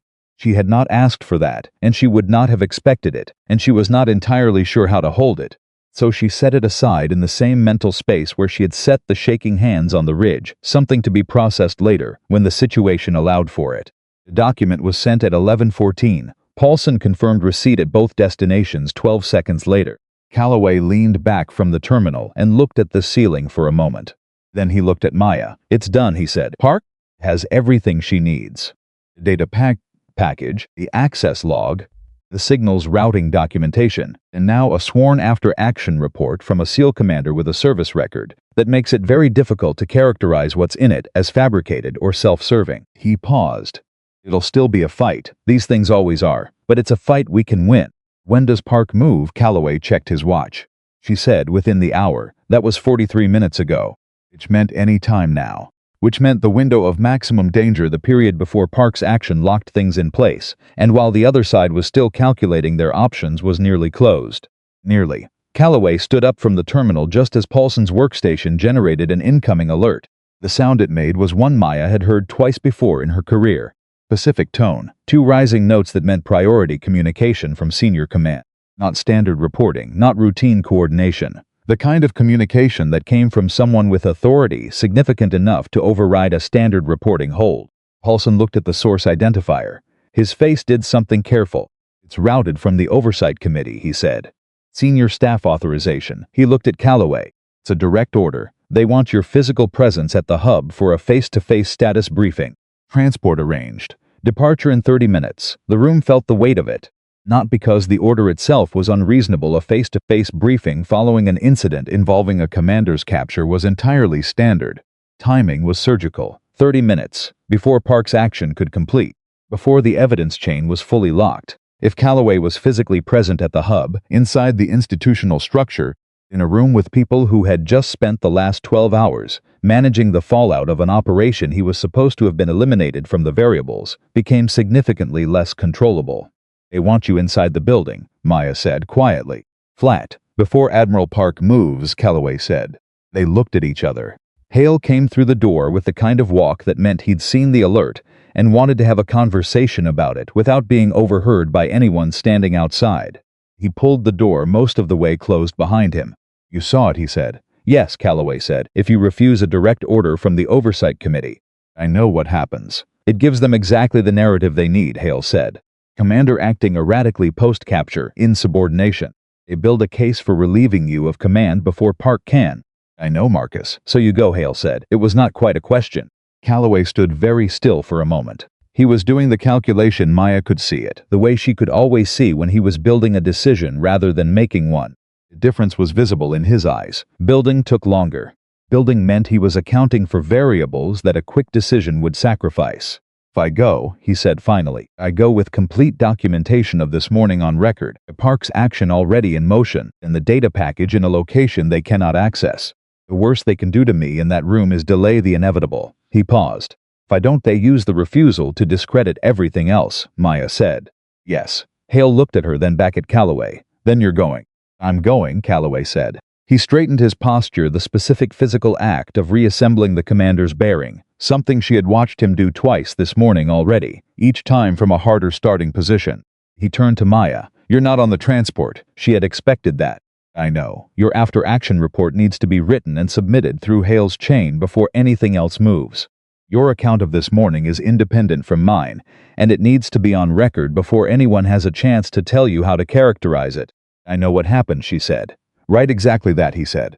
"No interpretation, no justification, just what happened in the order it happened, with the decisions you made and the reasons you made them." He held her gaze. "Can you do that in 45 minutes? I can do it in 30, she said. Something in his face shifted, not a smile, but the closest thing to one she had seen from him all morning. "Then we're in good shape," he said. He left 27 minutes later. The transport was a two-helicopter arrangement, practical overkill that communicated institutional seriousness about the request. Calloway boarded without visible hesitation, left arm moving freely, right arm still immobilized. Torres accompanying him at his request because he had decided that having his own medic on site at the hub was a variable worth controlling. Maya stood at the edge of the landing pad and watched the aircraft lift. Team was around her, not arranged specifically, just present in the way that people are present when something important is happening. And nobody wants to be the person who wasn't there. Briggs stood to her left, Hale to her right, the rest of them forming a loose perimeter that had nothing military in its geometry. Just the instinctive clustering of a group that had just lost and recovered its center and was not yet certain what the next hour would bring. A helicopter became a sound, then the sound became nothing. "He'll be OK," Briggs said. Maya didn't respond immediately. She was thinking about the oversight committee, about the deputy director whose name Park had said, and Calloway had received with controlled pain, about the 30-minute window, and what someone with institutional authority and a compromised position and everything to lose might choose to do in a room with a SEAL commander who had just dismantled their operation. "He's the most capable person I've met," she said. "That doesn't mean he'll be okay." Briggs looked at her. It was a more honest answer than he'd expected, she could tell. More honest than comfort required. But Briggs, she had decided long ago, was a man who could handle honesty. "So what do we do?" he asked. "I write my report," she said. "And we wait." She went back inside. She wrote for 31 minutes and did not look up once. When she finished, she read it through twice, not for narrative quality but for accuracy, the way she checked a range calculation, looking for anything that didn't precisely reflect what had happened. She found two places where her language had softened something slightly, and she hardened it back. She found one place where she had written a motivation rather than an action, and she removed the motivation and kept only what she had done, and when and why in terms that could be objectively verified. Then she sent it to Hale, copied to Park's server through Paulson's routing, and sat back. The report was 41 pages. Paulson looked at his screen when the file size registered and raised his eyebrows. "Thorough," he said. "Everything happened," she said. "I wrote everything that happened." She was sitting at the workstation, hands flat on the table, thinking about the moment in the corridor outside the operations room at the Belikov station. When she had heard Voss's name, thought about the way knowing that name had changed the architecture of the problem, not its difficulty. Problems didn't become harder when you named them. They became more specific, which was always better than harder. Her satellite communicator buzzed. She looked at it. Text was from an identifier she didn't recognize, a 9-digit code that meant nothing in her contact registry. She almost ignored it. Then she looked at the format of the code itself and recognized the structure. Park's secondary contact protocol. She opened it. 2 words. He moved. She was on her feet before she'd consciously decided to stand. "Paulson." Her voice was completely flat. "Get me a line to the hub transport." Right now, Paulson read her face and did not ask why. He turned to his terminal and started working. Hale appeared from the side room where he'd been managing the standard reporting traffic. He looked at her expression. "Park moved," she said, "which means the other side knows Park moved. And Calloway is in a transport helicopter with a dislocated shoulder and one working arm, heading toward a hub that contains at least one person who is now looking at a criminal referral and making decisions." Hale's face changed. "The transport," he said. "Get me the pilot," she said. Paulson had the channel in 30 seconds. Pilot's voice came back clear and professional, a warrant officer named Chen, who had been flying special operations transport for 8 years and had the particular quality of calm that people in that job developed as a survival mechanism. "This is Reynolds, forward operating position. What's Commander Calloway's current status?" A brief pause. "Commander is in the rear compartment. We're 22 minutes from the hub. Weather is clear, no anomalies. Who requested the transport? Original authorization order whose ID is on the manifest." Another pause, longer. The kind that meant Chen was looking at something that hadn't struck him as significant before and was now striking him differently. "Authorization is from the Oversight Committee Coordination Desk," Chen said. "Countersigned by Deputy Director." He read the name. Maya's hands tightened. "Chen," she said, "I need you to change your destination." Silence on the channel. A long silence with the particular quality of a professional man processing a request that required him to choose between two competing authorities in real time with incomplete information. "Ma'am," he said carefully, "I'm operating on a direct order from..." "Person who signed that order is the subject of an active counterintelligence referral," Maya said. "Admiral Lena Park, Counterintelligence Oversight, has initiated a criminal referral within the last 4 minutes." I need you to divert to the secondary naval air station at Kotsubu and hold until I can get you a verified alternate authorization. If I'm wrong, you land at the hub 20 minutes late, and we all fill out paperwork. If I'm right, you just kept a SEAL commander safe from the people who tried to have him killed this morning." The silence from Chen's end was 15 seconds long. 15 seconds at that altitude, at that airspeed, with a decision that size. Maya counted them. "I'm going to need your ID and rank on record," Chen said. "Sergeant Maya Reynolds, Naval Special Warfare Service number." She gave it. "It's on record." 14 more seconds. Diverting to Kotsubu, Chen said. "Someone better have an authorization for me in the next 30 minutes, or this is above my pay grade." Acknowledged. "Thank you." She cut the channel. The room was completely silent. Hale was staring at her. The rest of the team within earshot was staring at her. "You just countermanded a direct order from the Oversight Committee," Hale said. "Yes," she said. "On the grounds that the person who issued it is the subject of an active counterintelligence referral that as of 4 minutes ago may or may not be fully authorized by." "Park moved," Maya said. "Her protocol goes to action when the criminal referral is filed with the Oversight Board. The referral was filed 4 minutes ago. That means it's on record. That means the deputy director knows it's on record. And that means the man who just ordered my tour to a facility he controls is now a named subject in an active federal criminal matter who is looking at the next 12 hours as his last window for any kind of action." The room processed this. "If you're wrong," Briggs said, not unkindly, "this is the end of your career." "If I'm wrong," she said, "Calloway lands at the hub 20 minutes late and I fill out paperwork." She looked at Briggs. "I've read his file. I know what he does when cornered. Being wrong here is a problem I can live with." A terminal on the far side of the room chimed. Paulson looked at it. His face went through 3 expressions in rapid succession: surprise, comprehension, and something close to awe. "Maya," he said, "it's Park." She crossed the room in 4 steps and picked up the channel. "Reynolds." Park's voice was crisp and immediate. "I just flagged an active transport authorization under the deputy director's credentials. Tell me you have eyes on Calloway's aircraft. I diverted it to Kotsubu 4 minutes ago," Maya said. Pause from Park. "On whose authority?" Park asked. Another pause. "Longer. The deputy director submitted an emergency stay request against my referral 40 seconds ago," Park said. "He's trying to create legal ambiguity around the evidence chain while he still has institutional standing to do it. If he had gotten Calloway into that hub." "He didn't," Maya said. "No," Park said. "He didn't." Something in her voice, not warmth exactly, but acknowledgement. "I need confirmation that the transport is holding at Kotsubu. I'm sending a verified federal authorization to Chen's manifest right now. He'll have standing orders within 3 minutes. He needs them in 2, Maya said. His deadline is 30 minutes from when I diverted. He'll have them in 90 seconds, Park said. Reynolds, a pause. How did you know about the transport? You sent me 2 words, Maya said. He moved. The only move that made sense in the next 4 minutes was the one that controlled Calloway's location. Park was quiet for a moment. I sent that message to Calloway's communicator, Park said. Not yours, Maya stopped. She looked at her communicator. A 9-digit identifier. It wasn't Park's secondary protocol. It was Calloway's identifier, the one he had used to call Park from the debrief room. He had sent it to her from inside the transport helicopter, the moment he saw the routing on his briefing manifest and understood what it meant. He had sent her 2 words. He had trusted her to know what to do with them. She sat down. Not from weakness, from the very specific weight of understanding something completely. He hadn't left without a plan. He had left with her as the plan. He had gotten on that helicopter knowing where it was taking him and why, and he had sent her the 2 words because he knew that she would read them correctly and act on them in the window that existed between his departure and the moment the window closed.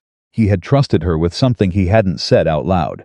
He'd done it the way he did everything, cleanly, precisely, without ceremony, because trust between people who understood each other didn't require announcement. Hale was watching her face. He knew, Hale said quietly.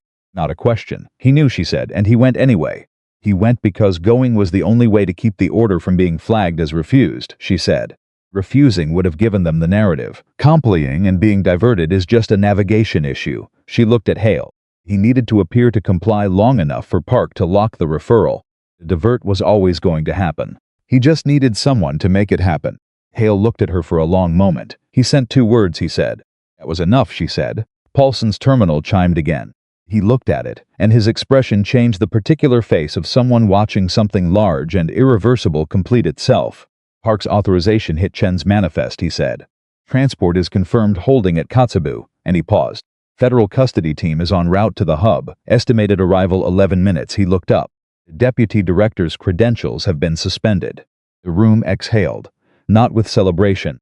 People in that room were too experienced for celebration. They understood that suspended credentials and en route custody teams were beginnings of processes, not ends of them, and that the processes were long and institutional and full of people in suits who would ask the same questions in different orders for the next 18 months. The immediate threat was contained. Calloway was safe. The data was in Park's hands. And the man who had sold a SEAL commander's extraction route to a hostile contractor was sitting in his hub office, watching his credentials disappear from the system, knowing that the federal custody team was 11 minutes away. Maya put her communicator on the table. She looked at her hands. They were not shaking. She was aware in the sudden quiet that followed 12 hours of continuous forward pressure of a great many things she had been not feeling in order to function. Cold that had gotten into her bones during the 11-kilometer walk and had not fully released despite 2 hours inside heated spaces. Specific ache in her left shoulder, where she had taken the impact during the corridor engagement at the station. Fatigue that was sitting behind her eyes in a way she recognized as the particular exhaustion of a body that had been running on something other than rest for too long. She was aware of all of it. She filed it away. Briggs appeared beside her with a thermal mug and held it out without comment. She took it. "Coffee," she said. "Coffee and something Torres added that she specifically told me not to describe to you," Briggs said. She drank it anyway. Hale came and sat across from her. He put his tablet face down on the table, the specific gesture of a man setting aside his operational role for a moment. "When this is fully processed," he said, "and the oversight hearings start, and the people in the suits want to talk about protocols." "I know," she said, "your unauthorized entry to the station. Diverted transport. Countermanding an oversight committee order." He listed them without judgment. "They're going to ask." "They're going to ask," she agreed. "What are you going to tell them?" She thought about it. "I'm going to tell them exactly what happened," she said. "In the order it happened, and I'm going to let the outcome speak." Hale nodded slowly. Outside, somewhere in the gray Arctic morning, federal custody team was 9 minutes from a hub facility, and a man who had built his career on institutional authority was discovering that authority had an expiration date when it was used the wrong way. And in a holding pattern above Kotzebue, Commander Ethan Calloway was sitting in a transport helicopter with one good arm and a pilot who had just received a verified federal authorization, waiting for the next part of this to resolve the way he had calculated it would resolve when he got on that helicopter 41 minutes ago and sent 2 words to the one person he trusted to know what to do with them. Maya finished the coffee. She set the mug down. The team was around her, all of them in one room, alive and present, and on the right side of a morning that had come very close to going a different direction entirely. The silence was not uncomfortable. It was the silence of people who understood what it had cost and were willing to sit in that understanding for a moment before the next thing began. Calloway landed at the main naval air station at 14:22 that afternoon. Not the hub, not the facility the deputy director had arranged. The main station, neutral ground, a federal jurisdiction, a kind of place where the arrival of a SEAL commander with a documented injury, an active counterintelligence referral in motion, a verified federal authorization on his transport manifest, created a very specific kind of institutional gravity that pulled the right people toward it and pushed the wrong ones back. Admiral Lena Park was already there when he walked off the aircraft. She was standing at the edge of the tarmac with 2 federal agents, a JAG officer, which told Calloway the arrest had already happened or was happening, and the expression on her face controlled, precise, with something deeply tired underneath it, confirmed that 8 months of careful work had just completed its first and most critical phase. He walked toward her. Torres stayed 3 steps behind, knowing without being told that this was not a moment for support staff. Park looked him over the immobilized arm, the cut above his eye that had been properly cleaned but not sutured, particular pallor of a man who had been through something significant and was currently running on determination and Briggs's coffee additive, and she said nothing about any of it. "Ethan," she said. "Lena, he's in custody?" "Taken from his office at 11:47, she said. "He invoked counsel immediately. That was expected." She paused. What was not expected was the secondary arrest. Calloway went still. "Secondary," Voss, Park said. "He didn't run. When his operational network collapsed this morning, he went to ground at a transit facility 40 miles from the station. One of our field teams had the location flagged from the asset movement I've been running for 6 weeks. She held his gaze. He was in custody by 1300 hours. Calloway absorbed this. Both of them, on the same day. The contractor and the institutional cover simultaneously, which was the scenario Park had told him 6 weeks ago in a different context, on a secure call that had felt at the time like contingency planning, and now felt like foresight, was the only scenario that prevented one of them from protecting the other long enough to complicate the prosecution. The encrypted communication data, he asked. Analyzed, she said. Paulson's extraction was clean. The data is intact, and it is exactly what I needed it to be. Bet. For the first time, something that was not fatigue appeared in her expression, the careful, controlled satisfaction of a person who had been right for a very long time and could now finally say so on the record. Communication ties the weapons network to a financial routing that goes through 3 shell entities directly back to the deputy director's discretionary fund. Not a coincidence, not a circumstantial connection. A direct documented transfer. Calloway said nothing for a moment. He was funding it, Calloway said. He was running it, Park said. Voss was the operational layer. The deputy director was the architecture. The weapons network, the intelligence compromise, the access sales, all of it structured to benefit a consortium of private defense contractors who had retained the deputy director as a silent advisor since his last posting. She paused. He made $4.7 million over 18 months. We have the accounts. The weight of it settled over Calloway in a way that was different from the operational urgency of the morning. The morning had been adrenaline and decision and forward motion. This was the stillness that came after the moment, where the full scope of what had almost happened became visible now that it hadn't happened. Team had interdicted a weapons network. The weapons network had led to a communication. Communication had led to a contractor. The contractor had led to a deputy director. And the deputy director had led to a consortium of private interests that had been operating inside the institutional structure of American military intelligence for 18 months. Selling access and influence for the price of a private advisory arrangement. He had been taken not because he was a threat to a foreign operation. He had been taken because he was a threat to a domestic one. How far does it go, he asked. The deputy director is talking to his lawyer, Park said. That usually means there's more. We'll know what more looks like in the next 48 hours. She looked at him carefully. How are you? I'll survive, he said. That's not what I asked. He considered her for a moment.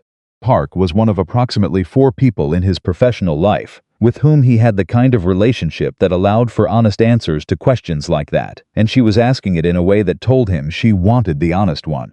I'm processing the fact that someone I served with used my extraction route to have me removed, he said. That will take time. Yes, she said, it will. But right now, he said, I need to talk to my team. He called the forward operating base at 15-7. Hale had the team assembled not by order, just by the natural pull of a group that understood something significant was coming and wanted to be in the room when it arrived. Maya was at the back, which was where she usually was in group settings, not because she was asked to be, but because she had a particular relationship with the perimeter that had nothing to do with rank and everything to do with how she processed the world. Calloway's voice came through the speaker on Paulson's terminal, and the room went quiet in the way it went quiet when he spoke, not because anyone told it to, but because his voice had that effect. By now most of you know the outline, he said. Deputy Director is in federal custody. Voss is in federal custody. The data extraction we ran this morning is the primary evidence in what Park tells me is going to be a prosecution that runs for the next 2 years through channels none of us will enjoy dealing with. He paused. What you need to hear from me directly is this. Every person in that room conducted themselves this morning with the kind of professionalism that I will be documenting in every report I write for the rest of my career. What happened at the forward position, the comm security, the data extraction, the decisions made under pressure was textbook. Better than textbook. It was the kind of work that the institution is supposed to produce and rarely does. The room was absolutely still. There will be a formal review, Calloway continued. There will be oversight hearings. There will be people who ask questions about specific decisions and specific moments. Answer those questions accurately and completely and without apology, because accurate and complete is the most powerful thing any of you can bring into a room. Another pause. Sergeant Reynolds. Maya looked up from the back of the room. Around her, heads turned. Yes, she said. I'm going to ask you something in front of your team because I want your team to hear the answer, Calloway said. Why did you go into that storm last night? The room waited. Maya looked at the speaker for a moment. Then she said because the data indicated you were alive. And leaving someone alive behind enemy lines wasn't a decision I was able to make. That's it, Calloway said. That's it, she said. Pause. I want everyone in that room to remember that answer, Calloway said. Not the version where it gets complicated or philosophical. That version. The data said he's alive. Leaving him wasn't an option.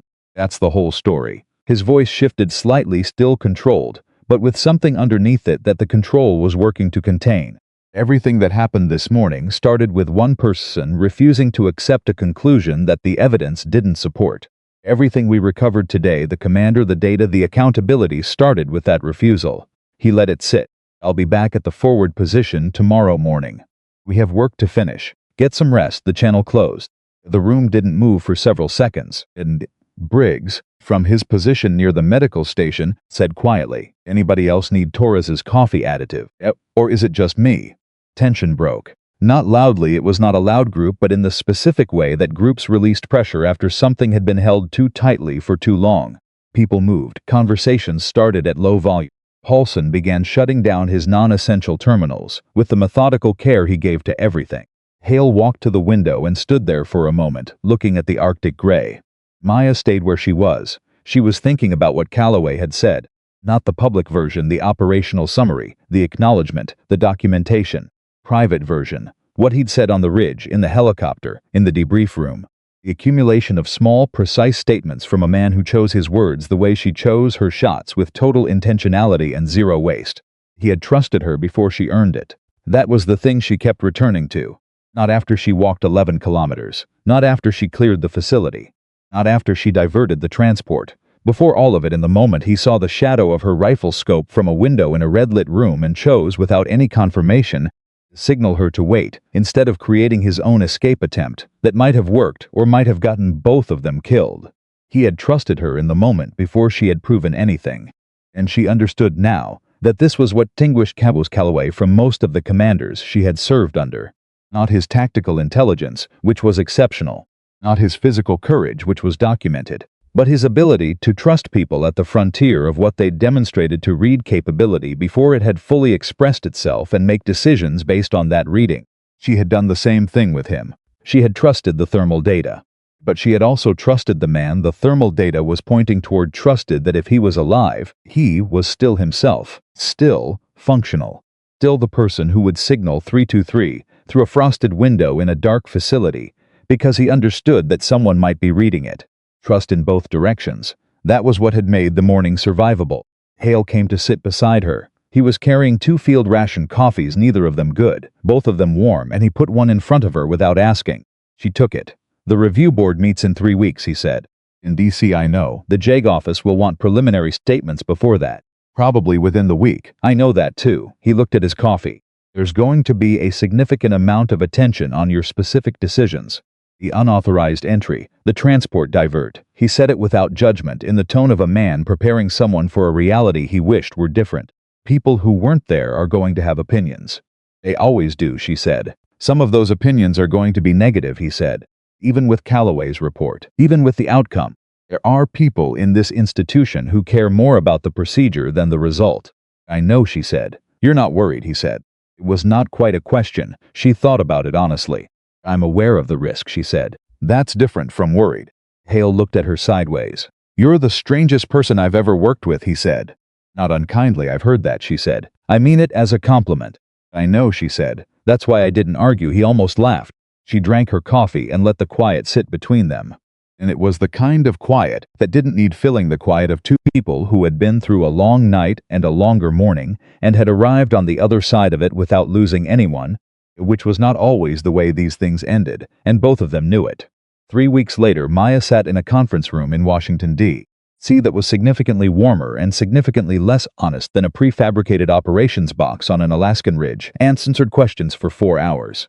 The review board was 7 people. 3 were JAG. 2 were from the Oversight Committee, not the compromised one, the one that had convened after the deputy director's arrest to manage the institutional fallout. 1 was a senior D official whose expression did not change once during the entire proceeding. And 1 was Admiral Lena Park, who sat at the far right of the table and said very little for the first 3 hours, and then, in the 4th hour, said exactly the right thing at exactly the right moment. They asked Maya about the thermal data. She explained it precisely. They asked about her decision to enter the facility alone. She explained it precisely. They asked about the communication system destruction, the power disruption, the corridor engagement. She explained each one precisely, in the order it happened, with the decisions she made, and the reasons she made them, without interpretation or justification. Exactly the way Calloway had told her to, and exactly the way she would have done it regardless. Then they asked about the transport divert. The JAG officer on the left, a colonel named Hargrove, who had been most consistent in his skepticism throughout the morning, leaned forward and said, "Sergeant Reynolds, you countermanded a direct order from the Oversight Committee Coordination Desk. Based on a two-word message from an unverified sender and your own interpretation of an active counterintelligence situation you were not officially read into. Is that accurate?" "That's accurate," Maya said. The divert had been wrong if the deputy director's authorization had been legitimate, and Commander Calloway had arrived at the hub under normal circumstances. What would have been the consequences of your action? The transport would have landed 20 minutes late, Maya said. Commander Calloway would have been mildly inconvenienced. I would have faced disciplinary review for countermanding a senior order. She paused, and I would accept that outcome. You don't think that's a significant consequence? I think it's a manageable one, she said. The consequences of not diverting, if the situation was what I assessed it to be, were not manageable. You were operating on an assessment, Hargrove said, not confirmed intelligence. All field decisions are assessments, she said. You make them with the information you have in the time you have to make them. I had 2 words from Commander Calloway's identifier, 8 months of documented counterintelligence activity from Admiral Park, a criminal referral that had just been filed, and 41 pages of sworn after-action documentation. I assessed that the transport was a threat to the commander. I acted on that assessment. Hargrove looked at her for a long moment.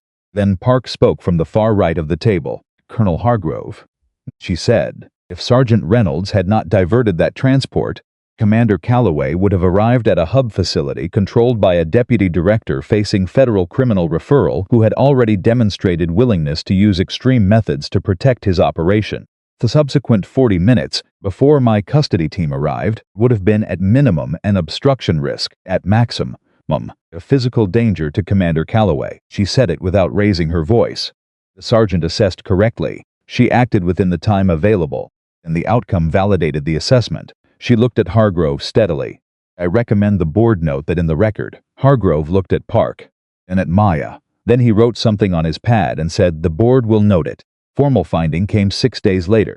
Maya was at the forward position when Hale handed her the document, a single page, clean institutional language. The kind of prose that translated emotional and moral weight into bureaucratic form so efficiently it was almost impressive.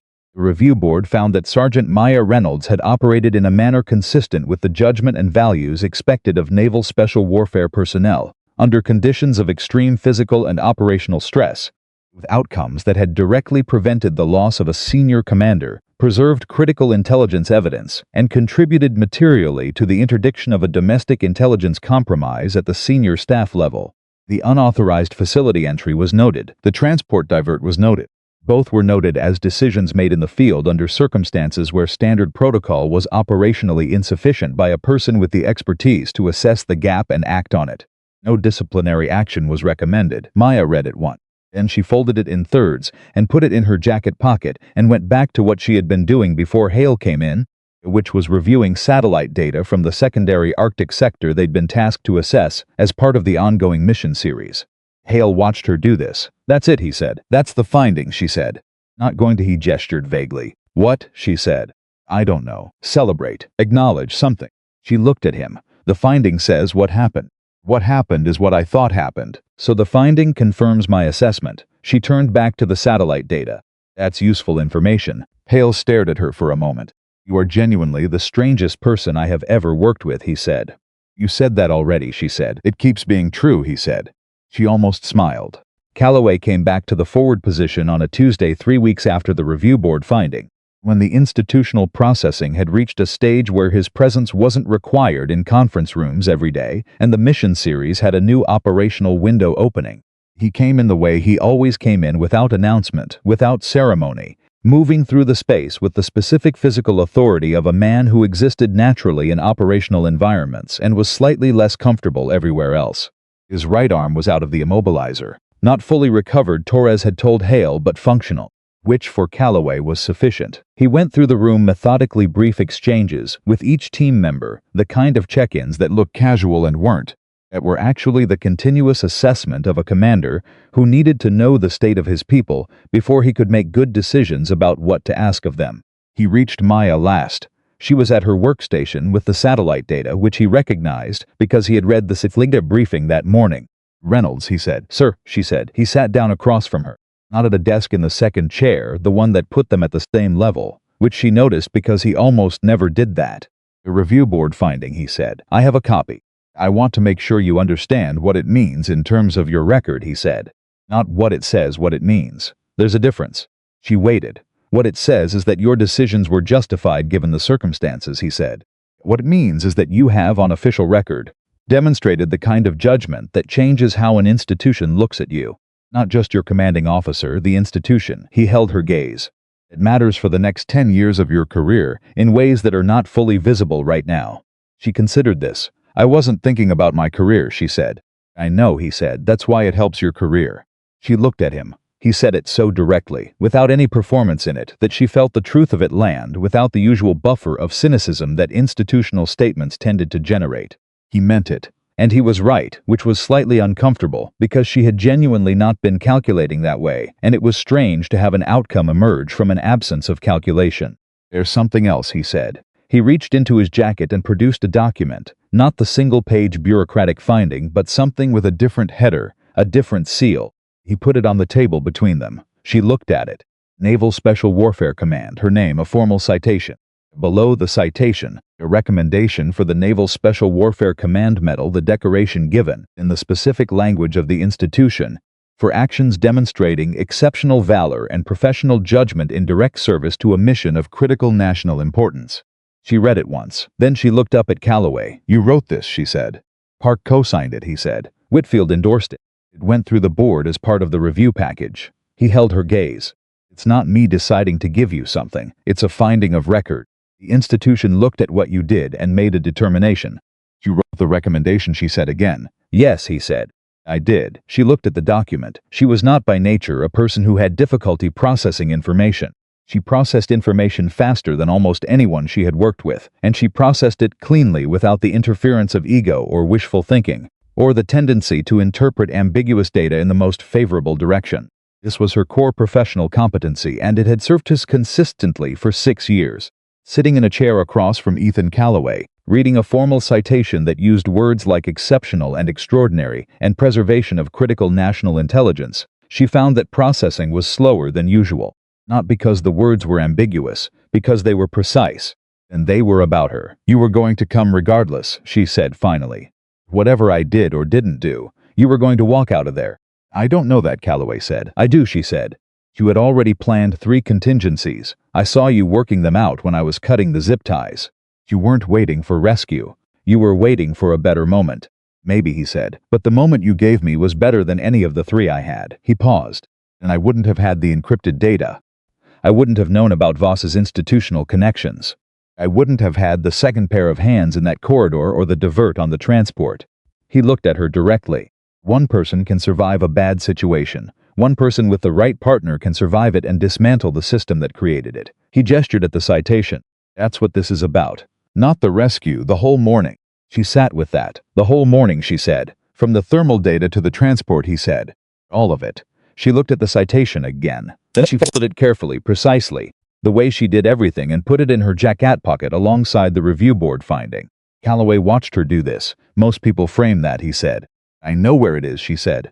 He looked at her for a moment. Then he nodded once, the specific nod of a person who understood a thing completely and had nothing to add to it. Stood up. There's a new mission series brief at 1600, he said. Same team, extended operational window, the secondary Arctic sector based on that data you've been reviewing. He looked at the workstation. What do you see in it? She turned back to the screen. 3 anomalies in the eastern corridor that match the pattern from the weapons network communication, she said. Same signal architecture, different geographic anchor. Whoever was running the network didn't stop when we disrupted it. They relocated. Calloway looked at the screen. Same players, he said. Different players, she said. But the deputy director's consortium had more than one contractor. Voss was the operational layer for the Alaska operation. The eastern corridor is showing a different signature, better concealed, shorter operational windows. More experienced, she pointed at a specific data cluster. This person has done this before. Calloway studied the data. Brief at 1600, he said. I want your full analysis. It'll be ready, she said. He started to leave. Then he stopped. He stood with his back to her for a moment, just a moment, in the way of a person who had decided something and was making sure the decision held before he acted on it. Then he turned. "Maya," he said. She looked up. He had used her name exactly twice in the entire time she had served under his command. She noted it both times. "What you did this morning," he stopped. "Started differently. What you did was not about the mission. The mission was the reason, but it wasn't the thing. Thing was," he paused, and she could see him working for precision the way he always worked for precision, refusing the easy phrase in favor of the accurate one. "You saw evidence of a life when everyone else saw evidence of a death, and you chose to act on what you saw rather than what you were told." He held her gaze. "That's not a skill set, that's character, and it's the rarest thing I have ever encountered in 20 years of working with extraordinary people." The room was quiet. Maya looked at him. "You signaled 323, she said. "That was character, too." He considered this. "Maybe we found each other at the right moment," he said.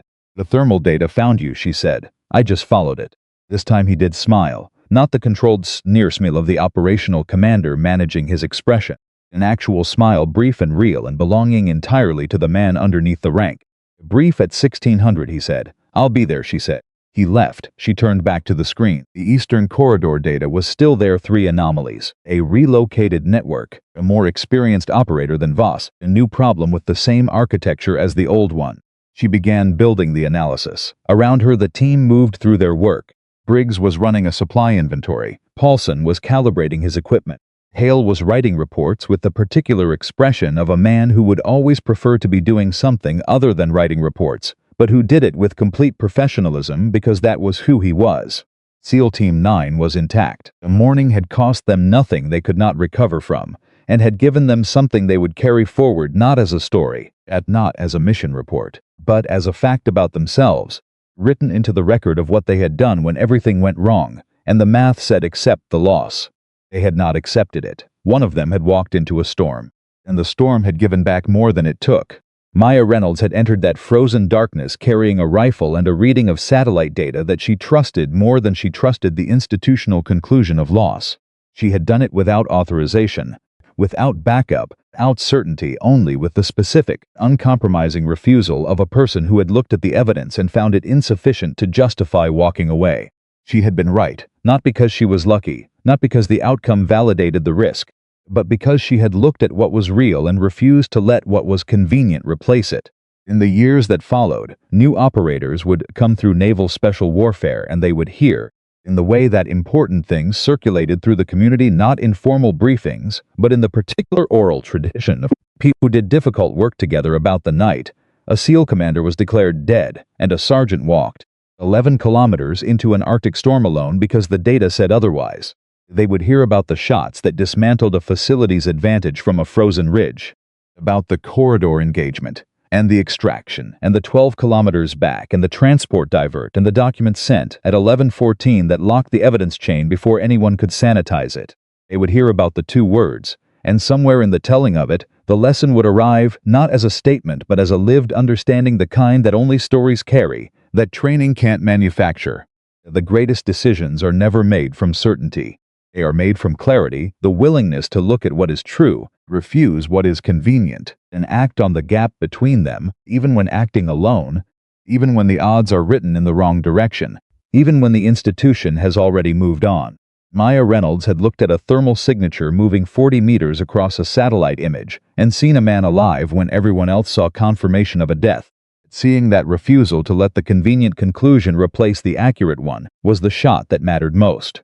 Everything else followed from it, and it had changed what was possible, not just for one mission, but for every person who would someday face their own frozen storm and have to decide, in the quiet before the first step, whether the evidence in front of them was worth trusting more than the conclusion they'd been handed.